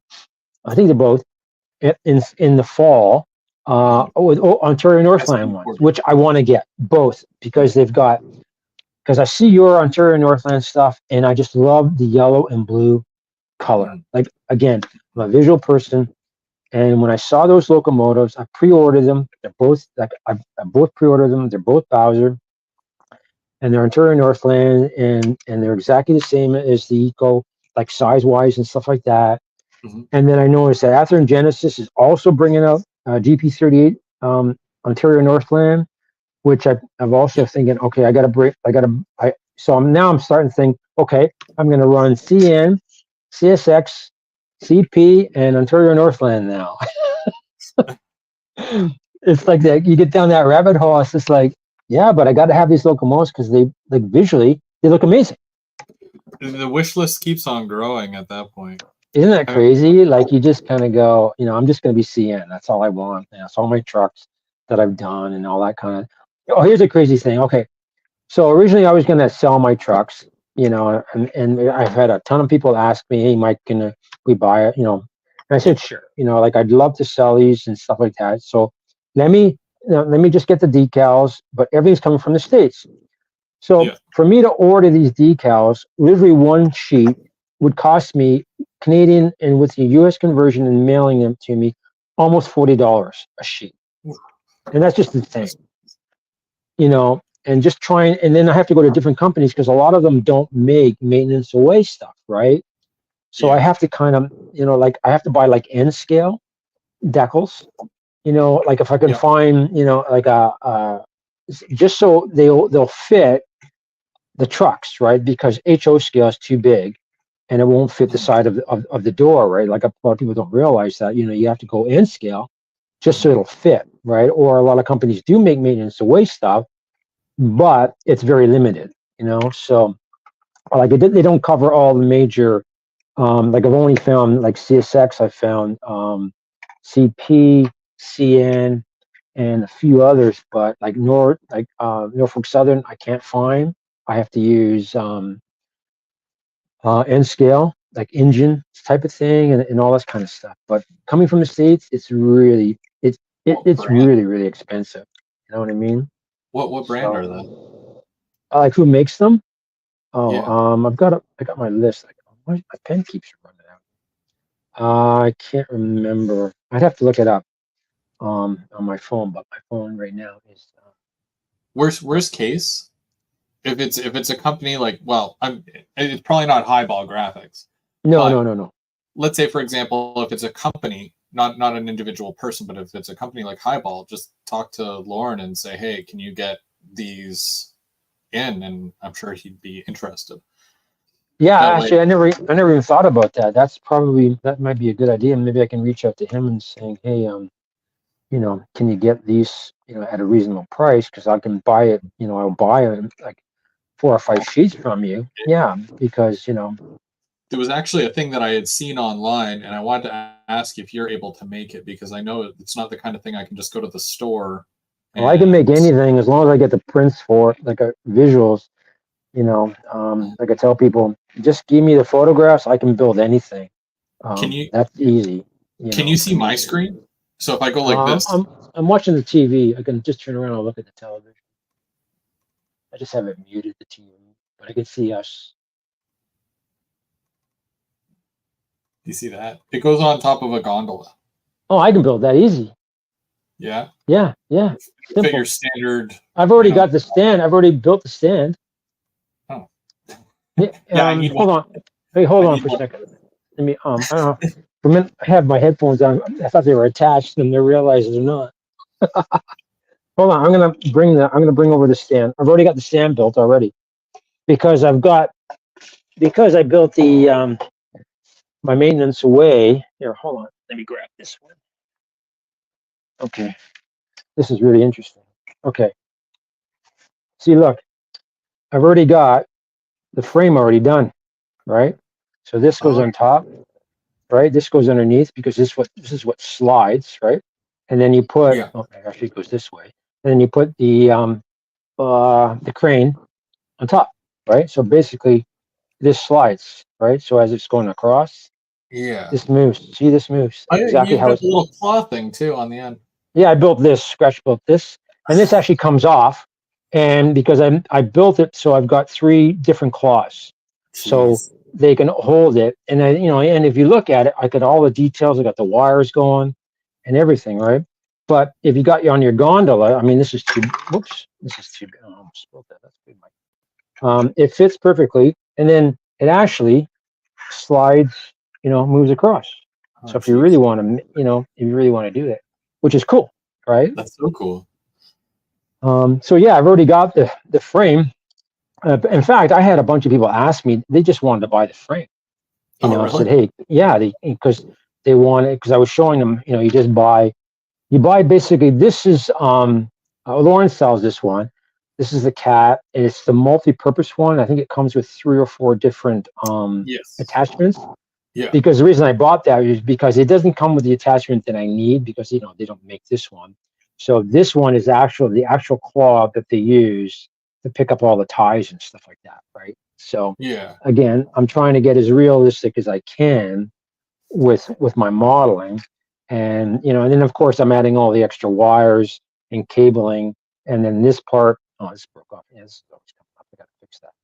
But this is part of what actually exists on the crane because they've been modified. And of course, you got your safety um, rail here to protect the worker and stuff like that.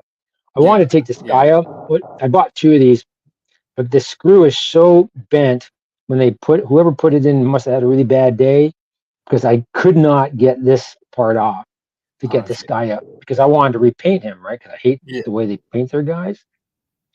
But it's so torqued in there, it's impossible to get out. But it's okay. These are the things we kind of have to live with. I mean, it's a minor, quibble, but still. But yeah, like that picture you showed me, as soon as I saw it, I go, hell, I've already built the frame, right? I mean, it's already done, right? Yeah. I've even And had a number of people say, because the truck that you gave me, I feel like I have it in every photo that I I take, or at least every video. It's always there. oh, I've got to fix it because I noticed that it doesn't have the front rail on it. It must have fallen off.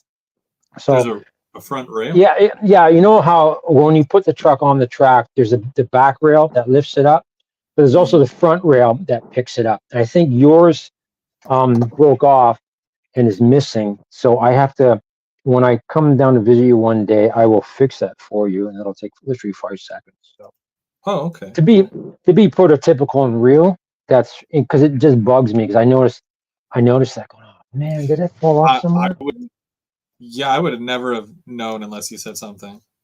Okay, but that's an easy fix. I've got a whole bunch that pre-made. I make everything from scratch. So, because I'm building up a couple more trucks that I'm gonna be like giving away. Like once I reach 5,000, like I'm almost at 4,000 followers on YouTube. I mean not YouTube, on Instagram, which I don't really care because probably half of them are bots, anyways. But I do talk to a lot of people, which is fantastic. Um, and then on YouTube. But once I reach a certain point, I'm gonna have like a little give away one of my trucks to somebody or something like that. Well, that'd be cool. As a thank you for all the followers, especially for the people that I actually have conversations with, which are it's just amazing. So like that. So. Yeah, and you and I, because I've been following you, and I don't know how long you've been watching my stuff for, but we actually met. For quite a long time. Yeah, that's what I've been following you guys for a long time. Like I really got back into it, especially when the COVID hit, right? Because hell, what else were we gonna do, right? That's true. And so for you guys, like I really got kind of inspired because when you have nothing to do and you're kind of going, man, I really got to get back into modeling because it's something I really love to do, and that's really basically where I started. And I just wanted to kind of see if I could do it as a challenge Yeah. to myself, just Yeah. because I hadn't been doing it in such a long time. I mean, in the industry when I was doing it for professionally, I was, it was something I loved to do, and I was getting really paid for it and all that kind of stuff. But it was more of a client base. I had to do what I was told, right? To a Uh, point, and you always had some, like, even though been a director and a creative director for stuff, in the end, you're still being told, this is what I yeah. want. And so when I see these guys building all these layouts, I wanted to say, you know what? I want to see if I can do it, like from the, all of that kind of stuff, and see really what I can accomplish. Because the first thing I started was really, I started building all those maintenance away vehicles, right? Like from my trucks to the track stuff. And I didn't even have a layout. Like I didn't have anything. I just wanted to model, right? Yeah. And then a buddy of mine, he was throwing out one of his some of his HO stuff, and he kind of collected some stuff. We really never got into it. But he had like a 3 foot little set that I helped him do just so we could take some pictures. And so I took that and kind of modified it and was just taking pictures off of it, right? And that was kind of the inspiration for me to kind of go, you know what? And I kept saying, people kept saying to me, "Hey, Mike, I'd love to see if you can do what you're doing with your maintenance way stuff and all that. I would love to see what you do with the layout. So it was a challenge to me. Like I go, oh, okay. Like, like someone's like interested in what I can try to kind of do. So for me, it was like a personal challenge. And then watching you guys do your stuff, um, especially with you, like you're going like level on level on level. I'm going, Jesus Christ. I'm sorry again. My apologies. I'm going You're like, a sailor by trade. yeah, I'm sorry. I just sometimes I forget. All good. I was like, oh man, this guy's really inspiring me. I gotta see where I can take it. Like he's so far ahead of me, but okay, I'm just gonna start small and see what I can come up with, right? So like that's what I'm saying. Like we're inspired by a lot of different people, and I think that's so important in this in what we're doing. It's like I always say to somebody, if I can inspire you to be better, just trying it. I always say, just try it. Like, and like you always have that regret saying, "Well, I never tried it." Well, how come? How come you didn't? Like, so you fail. Who cares? Like, okay, so what did you learn from it? Okay, fantastic. Then we can improve on that, right? Just ask me questions because there are certain things I'm not good at. Like my strengths are visual. Like I'm a good modeler, all that kind of stuff because I have a lot of time invested in it. But I suck at soldering. I mean, if you look at my soldering in my trap, dude, it's terrible. Like it's amateur hour, right? Um, but because I'm so like when you got that, like I burned my fingers so many freaking times, like you touch that end and you go, okay, dummy, what are you touching it for? And then you touch it again. You know what I mean? Like, and then it's just like, why is it smoking like this? That's not supposed to smoke like that. And then you start getting, it's like, oh, forget it. Like, I hate it, but you do it, right? You just go, okay, I got to do this. If I want this train to run, I got to do it. You know what I mean? And no matter how many videos you watch, the end result is you got to do it. Like you can watch all the videos in the world in front of your couch, but until you sit down and physically do it and get inspired, you're never going to accomplish anything. And that's what I tell people: just do it. Like, yeah, there's a lot of like people look at Boomer dioramas, and he's a master builder, one of the best in the industry. Okay, and people go, I could never do that, and they get really intimidated. Well, he's not saying you should start from at 100. He's saying just try it. Just do it. And and we're teaching you how to do it. It may not end out the way you want it to be, but it's going to end the way your style is, right?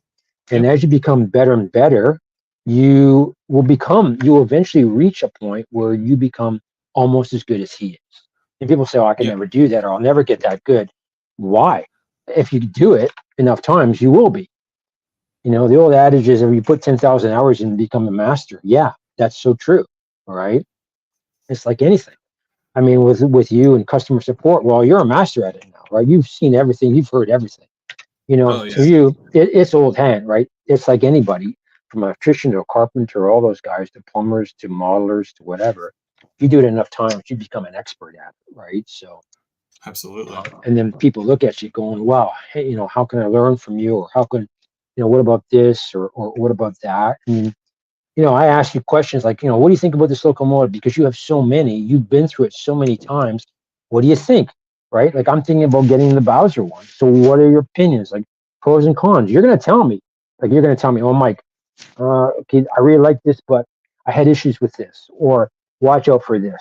This is a fantastic, because in the end, all we have is our word, right? So I'm going to trust your opinion and tell, so that that, okay, I'm taking his word at face value that this, like, he's not going to steer me wrong. Because, when you're looking at $400 or $500, that's something, that's a lot of money for some people, right? Especially when they're saving up. And, it is an investment in this hobby that we're putting towards, right? So, yeah, absolutely. That goes a long way. I really think that people are doing honest reviews, that goes a long way. So, because if you're doing a review and you're being paid for it, and all of a sudden, people buy this stuff and it ends up, going the other direction, then no one's going to watch your reviews or respect your opinion. And you can never get that back, especially nowadays too, right? So credibility is everything. is everything. Like when I watch Crooked Dave and he's talking, like he has this Monday, morning stuff and he's doing stuff like that. And he's just talking about issues he's having with his layout. It's like a family, like it's like we're all sitting around the kitchen table and just talking and saying, okay, here's the issues that we're having and stuff like that. And we're sharing each other and we're kind of supporting each other. Yep, That goes a long way, you know, absolutely. or when you guys are, you guys are doing your shows on Thursday and Mark's doing his and, they make it like that. And Trackside Mike and James, um, these are just conversations we're having, but we're all part of the community and people feel that they're a part of it, especially in conversation, in the chat, and we're supporting each other and we're sponsoring each other's channels. And it doesn't take much to, hit the like button or subscribe or whatever, or even ask questions. You know what I mean? I think that goes a long way. And people are worried about their views. Who cares, right? If you have 20 people looking at your stuff and you inspire 20 people, you've already won, Exactly. Yeah. right? So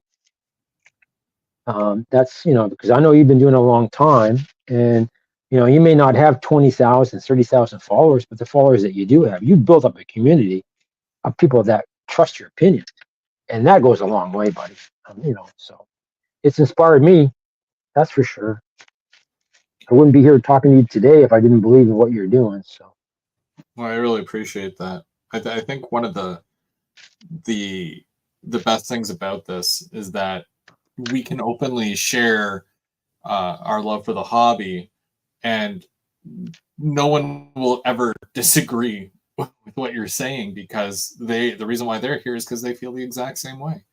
yeah, And exactly. Right. So it's yeah, it's just a common uh, thing that we all share, and I think that with the fact that like the reason why I do this thing every Sunday is to more or less encourage people to crack open that kit that has been sitting dormant for years.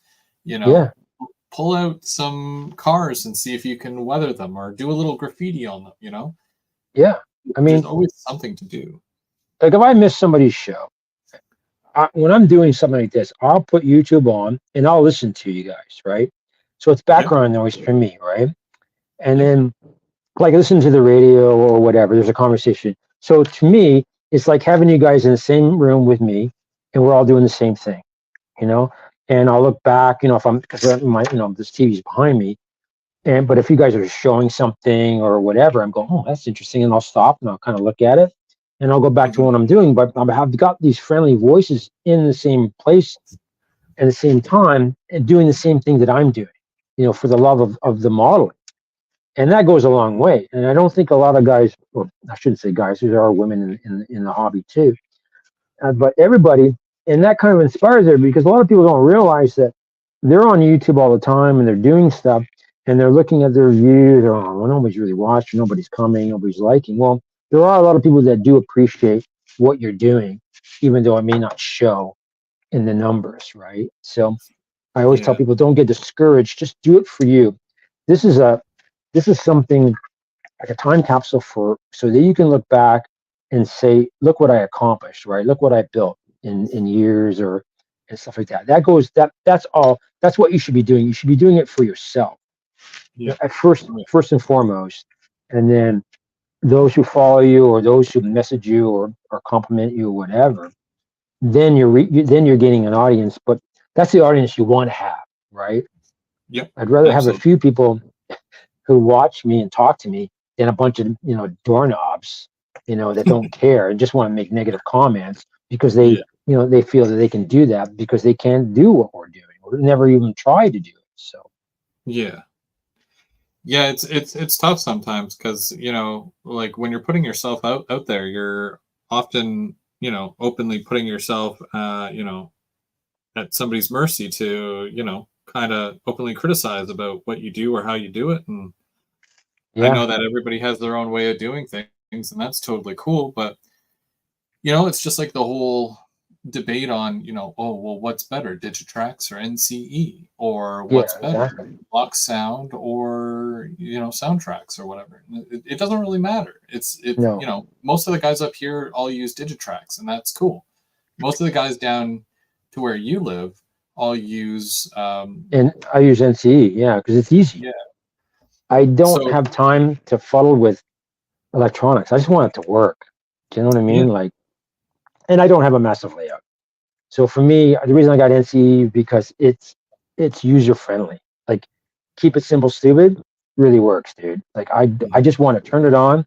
I want two things to plug in, and I want my locomotives to work. That's all I care about. I don't need that's right. to do fancy programming. I'm not there yet. I don't have a massive layout where I need to do JMR, MRI, whatever it is. JMRI. Yeah, like I don't have that skill set to to do that. I mean, I could learn it. But I don't want to. Like, I just want to have fun on a shelf layout. I want to expand it. Maybe get 5 amp NCE thing. You know what I mean? That's my, that's what I'm looking in the future. Just okay, I'm gonna get a 5 amp thing now. That's it, right? Like, I don't need it, but hey, why not? Because maybe one day I will expand and build Yeah. something a little bit bigger or whatever, right? But Well, most of those sets you can expand on anyways, right? Whether you're going wireless or you're adding all these extra features, yeah, and it allows you to grow as your layout grows. like when But I saw Mike with the protothrottle, I was going. oof, I mean, I've always wanted a protothrottle just because it looks cool and it looks like the real thing in some respects, right?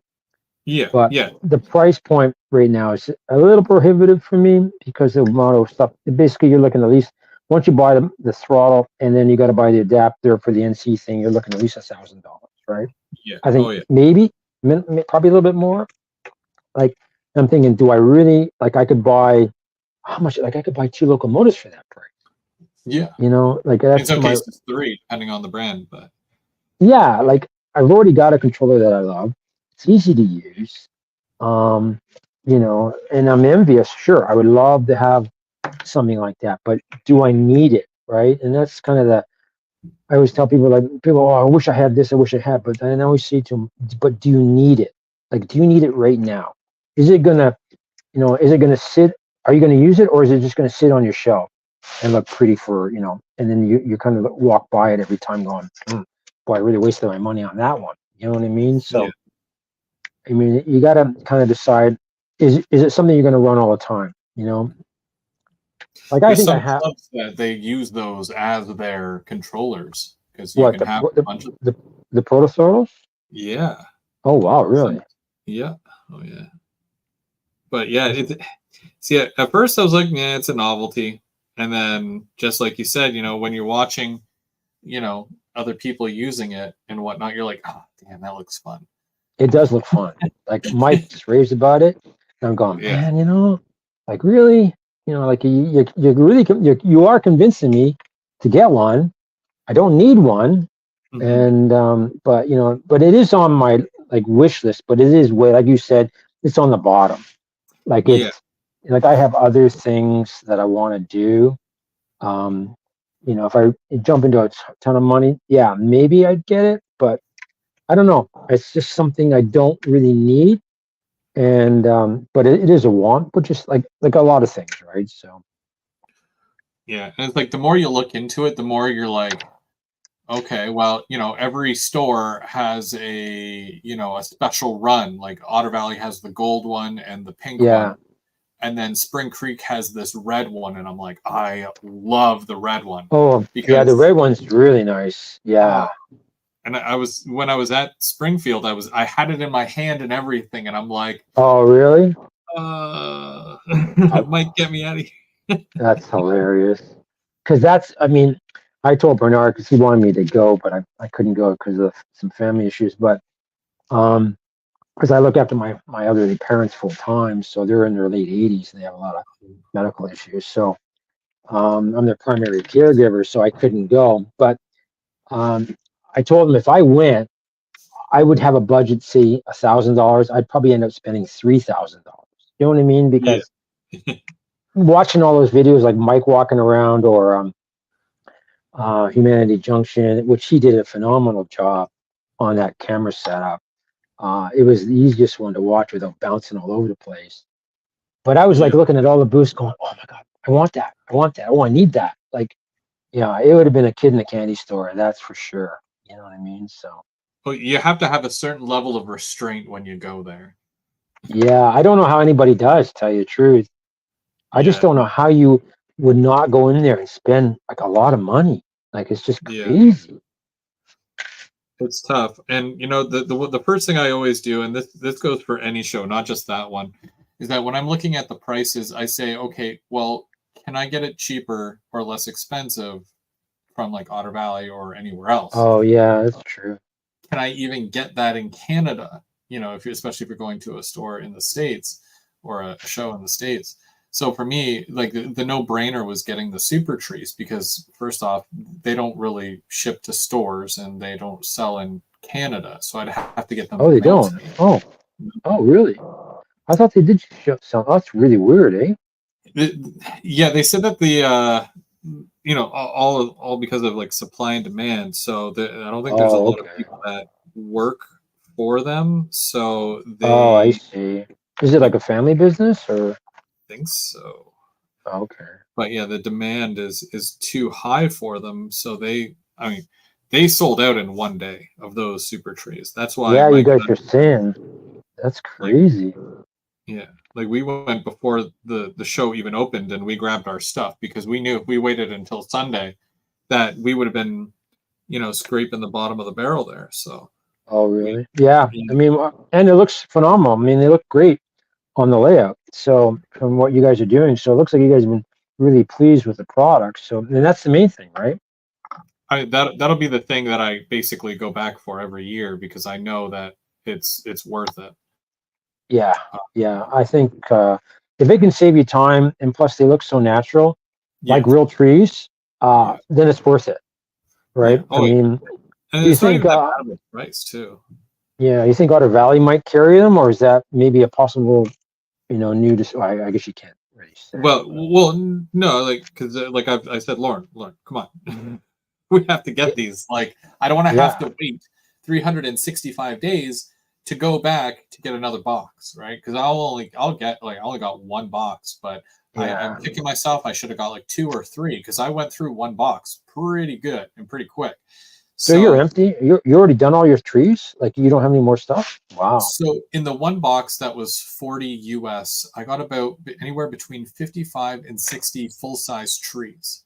Okay. I have all the shrubbery still to go through, Okay. but I got a good amount for the $50, you know. Yeah. Yeah. But I should have got like two or three boxes, which is what I'll end up doing next year because I went through it way too quick. I've got a lot of my area, which is out in the bush, northern Ontario. You're going to see a lot of trees, Yeah. so Tons. Yeah. I've got a lot of area to cover too. Well, especially if you're doing like you're doing Ontario Northland. So of course you're gonna, if you have that illusion, like I'm saying, right?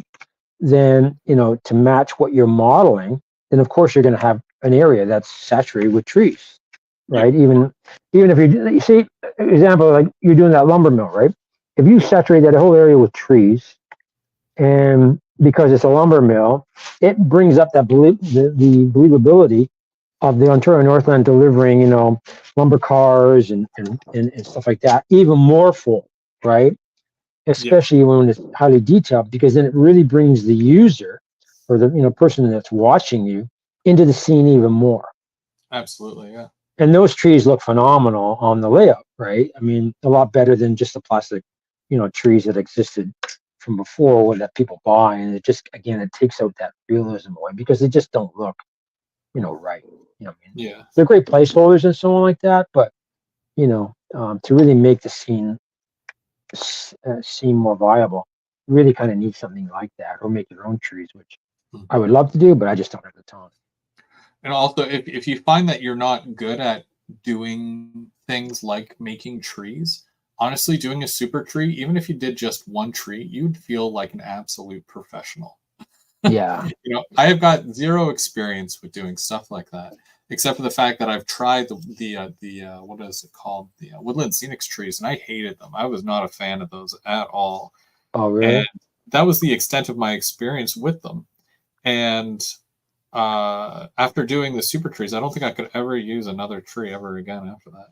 just So you, because yeah, there's so it's a high quality product then from what you're saying, you know. yeah, it's Yeah, I it's mean, what all the professionals would probably use. I think that's what most people use. Like a lot of the guys that I've watched on YouTube, they swear by super trees, and then also of course they're modifying them.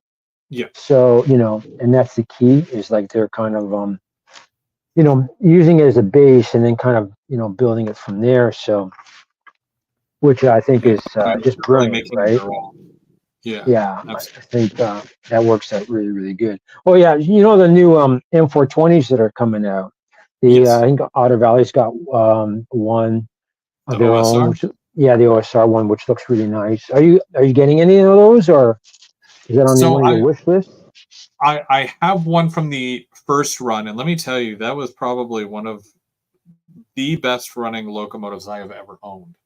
Um, Yeah, Amazing puller for a four axle locomotive, and I was blown away. And like I know you had mentioned it earlier about those trash cars being the kind of car that it wasn't on your list, but then when you yeah, have it in your hand, you're like, oh my gosh, this is a great car. yeah, So I had the same feeling with the M420 and the Otter Valley pipe cars. Those I didn't know I needed them until I had one in my hand, and I'm like, I need all of them now. So just like yeah, with the M420, I wanted to get one of the ones from this newest run because they're the more modernized versions with the ditch lights, which I yeah. love. So I do plan on getting one at some point, Okay. possibly when they stop putting out via rail locomotives, because that's all it's been for me for this first half of the year is all this via rail stuff, and I got to grab that before anything else. Yeah, because I love my Rapido M420. I got the one, the CN one. I think it was like a year ago when it came out. Was it a year ago? Yeah. Yeah, It's it's probably my favorite locomotive to run. Just the way it sounds, the way it chugs. I'm thinking about getting another one. hmm But then I saw definitely. them bringing out the newer ones, which the BC stuff. So I Yeah, was thinking, I'm torn between getting the BC Rail one, which is exactly the same as the Otter Valley one. It's just got basically all they've done is just change the decal. Oh, and also they've got a darker underframe on the yeah, Otter Valley one. But I mean, I'm gonna darken it. I mean, I'm gonna weather it anyway, so it really makes no difference to me. So I'm kind of debating. Do I get the Otter Valley one, and then because then I can really modify that one, like weather-wise, that and it's similar to the BC Rail one, or do I want? I really like the green one, so I'm not sure. Or do I just stick with CN and just buy another one, which is like a year old, which really makes no difference. But you know, that's what I'm kind of debating right now. And then on top of that, getting that Bowser, that one there too. So yeah, I mean, it's lots of stuff to kind it of is a tough choose one. from, right? It's Yeah, crazy, well, right? because we got those GP9s showing up within the next few weeks or so. So there's that. Um, But I'm yeah, I've got also two of really those pre-ordered. yeah, and I'm very on the fence about what to get there. But I'm also very excited for the Dash 8, which Oh is yeah, going to be when's that showing up coming in out? May. That should be around May that one shows up. Is that Rapido or who's that? Yeah, that's Rapido. Is that okay? I got to look at that. Is that six axle? Is that the six axle one? Yes, yeah. Yeah. Okay. Okay.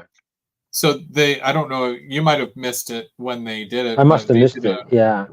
there was a Prime Mover series that they did with the Dash 8, and it was $200 for a sound locomotive. So it Really? was like Oh wow. it's another one of those things. It's a love hate thing. You love it because it's such an amazing locomotive. It was a great puller, Yeah. and it looked really good. However, the detail wasn't there. So unless Oh, you're okay. good at detailing things and going out of your way to add extra, parts, it's not worth it to you. But for Oh, me, okay. it hit my wallet really well, and my wallet Yeah. took it well, and I love the locomotive. But Nice. for me, I got the North American one logo at the time. I really wish I got the zebra, so I think probably this time I'll get a zebra. and they have BC Rail as well, which I'm kind of on the fence about. I like the idea of it too. So Yeah, me too.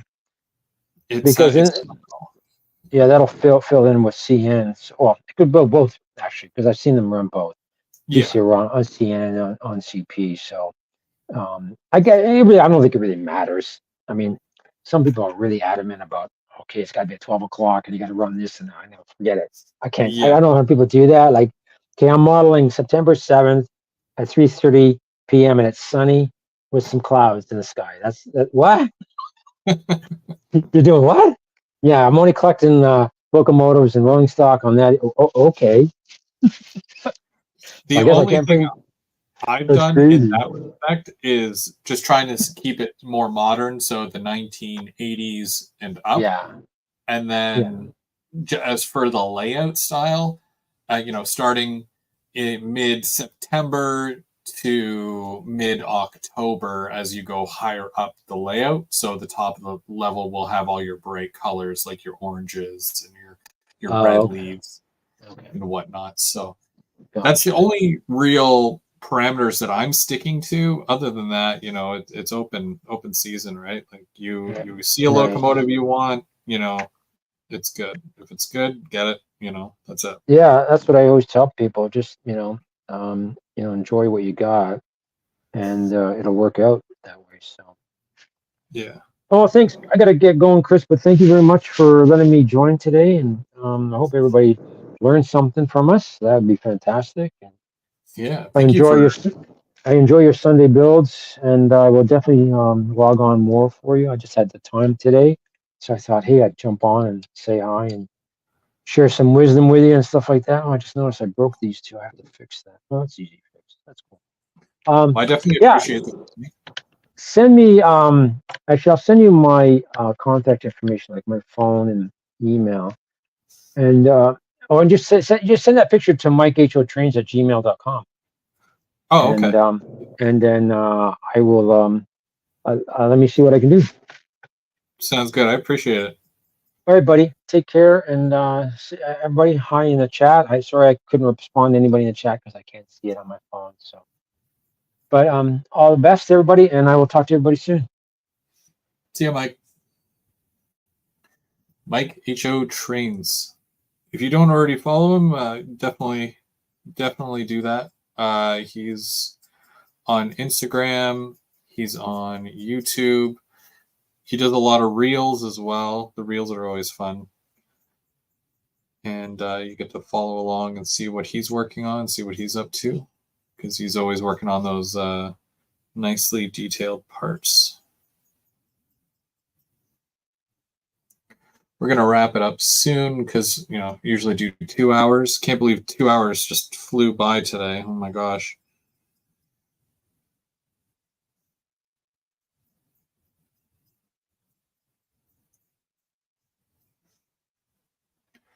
I've just been working. I've got scrapyard stuff here that it's been sitting dormant for I don't know how long, but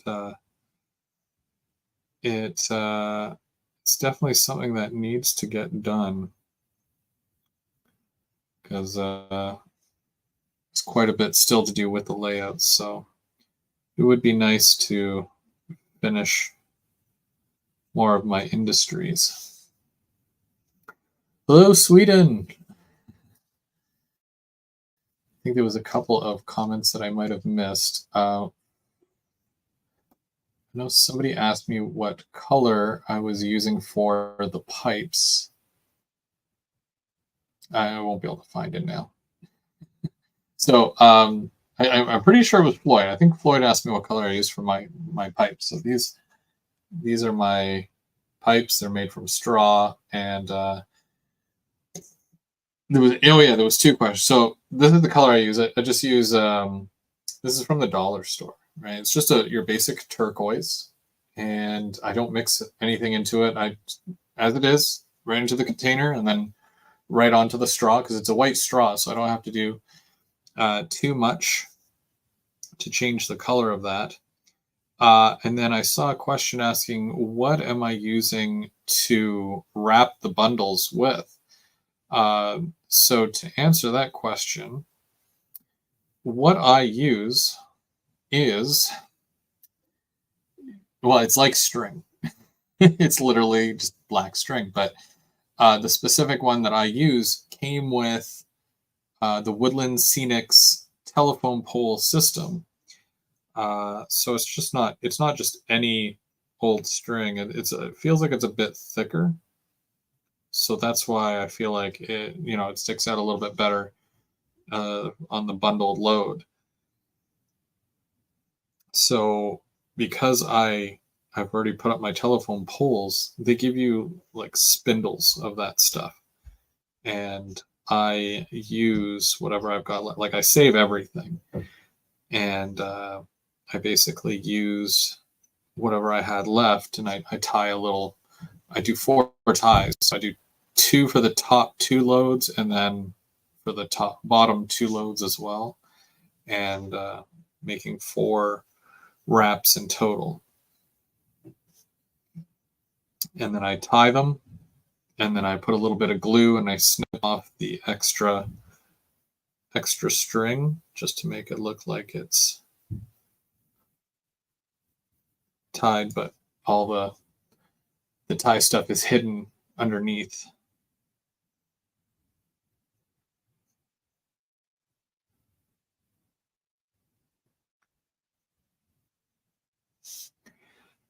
Just got a bit left to do on these. Wanted to go green with these, not because it's St. Patrick's Day, but because I think that the machines look good in the green color.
It'll definitely look better once it's weathered.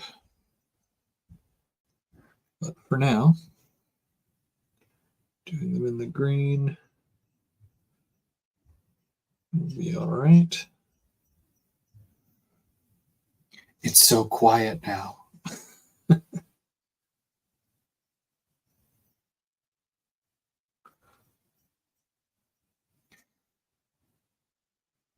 That's okay. I'm concentrating on not messing up the paint here, so I gotta make sure that I don't mess up.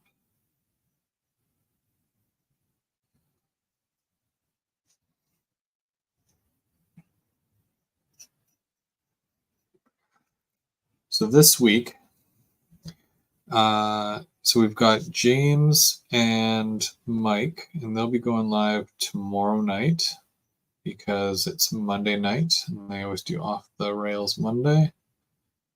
And then we've got Mark coming in Rails. He's doing Third Rail Thursday this week.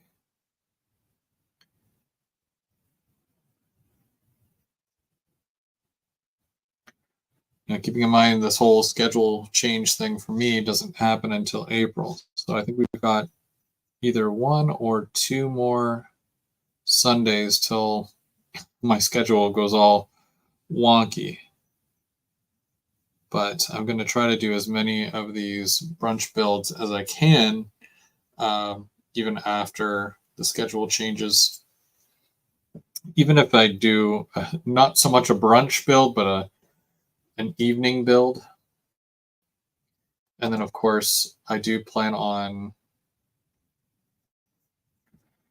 I do plan on doing a live show where we have Nick from ITLA, and he will walk us through how he does his builds and any tips and tricks that he might have for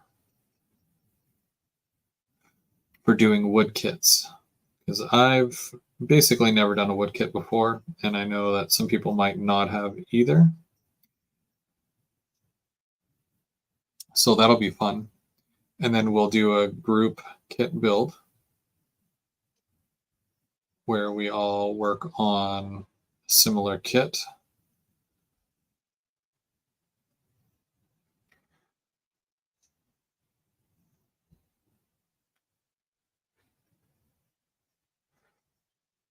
I just gotta wait to hear back from my work, because trying to change everything around with my schedule. They're going to change my schedule after almost 12 years of me being there.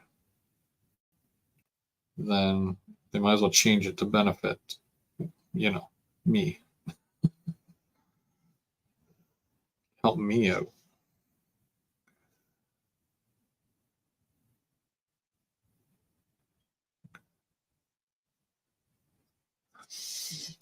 Sparky wants to know if there are any layout tours around my area.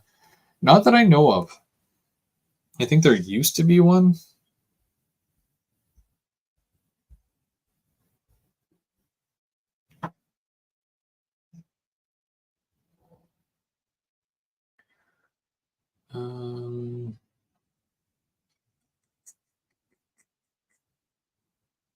Yeah.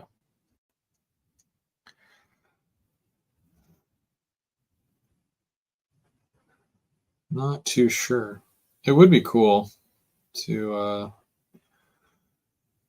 show off the layout and whatnot. I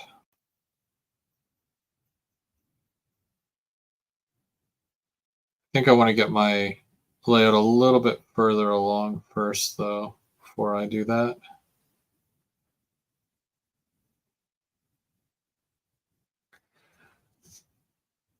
I know they're never really done anyways, but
I also have my roster video that it's almost done.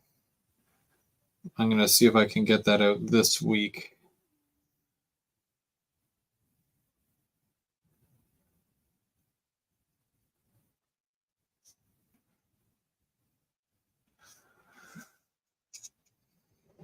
That's probably going to be the next video that I put out.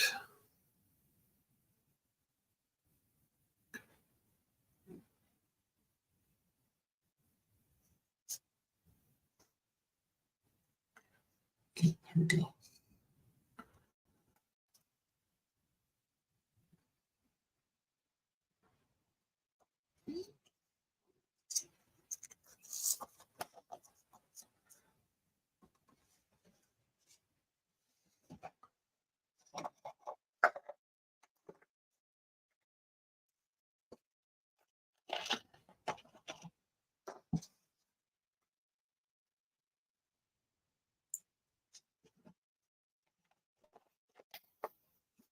when you don't have a wet bar nearby, at least you can have a little bottle of water with a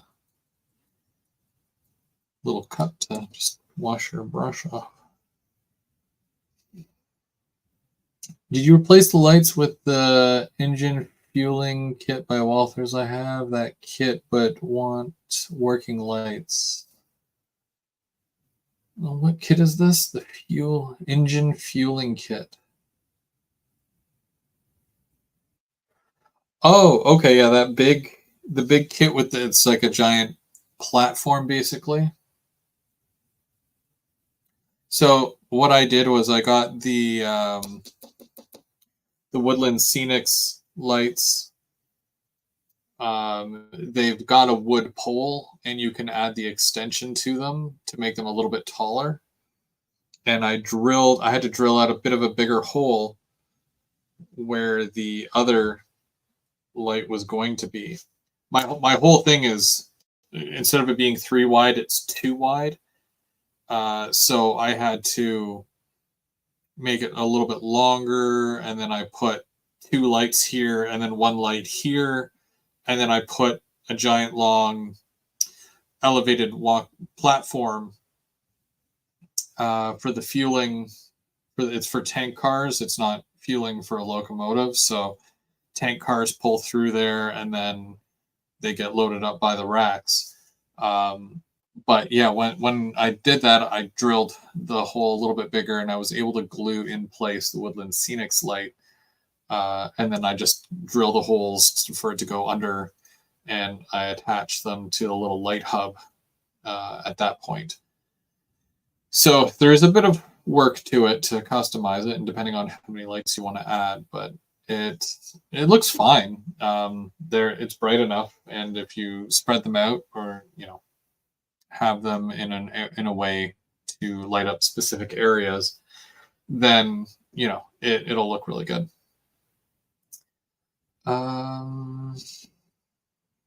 Perry says that there's a layout tour in October. Oh, yeah. Does it have a name? How do you get involved with that?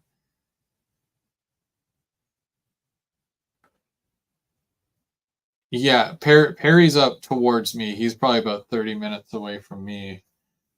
So it would be, I guess, Ottawa area. I didn't even know. So that's pretty cool. All right, so today I built one of these. This is for Bubs, because Bubs has a flat car, and he wanted me to make him one, so I totally made him one. And now he has a load for his bulkhead. His, I believe, is an Athearn, but it's still one of the longer cars, so that'll fit for sure. And I'm sure he'll be happy with his tied down load. It's another one down, basically. I don't know how many I've made. I've made 2 for Mike, 1 for Bubs, and then 2 for myself. So I've made quite a few, but I still got enough straws to make a bunch more. So if anybody really needs one, let me know. I didn't get to my little garbage cans here, or my garbage bins, I should say. Let's put these away. And also, if you missed it near the beginning, Tim from They Make It Like That, he does a lot of graffiti and whatnot, and he made these garbage bins, which look great on the layout. He weathers them. He does some graffiti on them. They've got a good amount of weight to them, and they're great if you have like an industrial, or not industrial area, like an area where you can put the big garbage cans behind a restaurant, out the back of a building. Yeah, it adds to the scene. They're really cool. So check out his Etsy store. He has them in N scale and HO scale. I'm sure he'll be willing to do like G or O at some point, but yeah. So you can always grab those from him, and that's theymakeitlikethat.etsy.com. Make it like that .etsy.com. Yeah. And then you can see what else he has available, graffitis, cars, and whatnot all the time. So he'll have a list on his website there that you can purchase right from him. Or if you have some custom work that you want done, just give him a shout, give him a message, and see what he would be willing to do.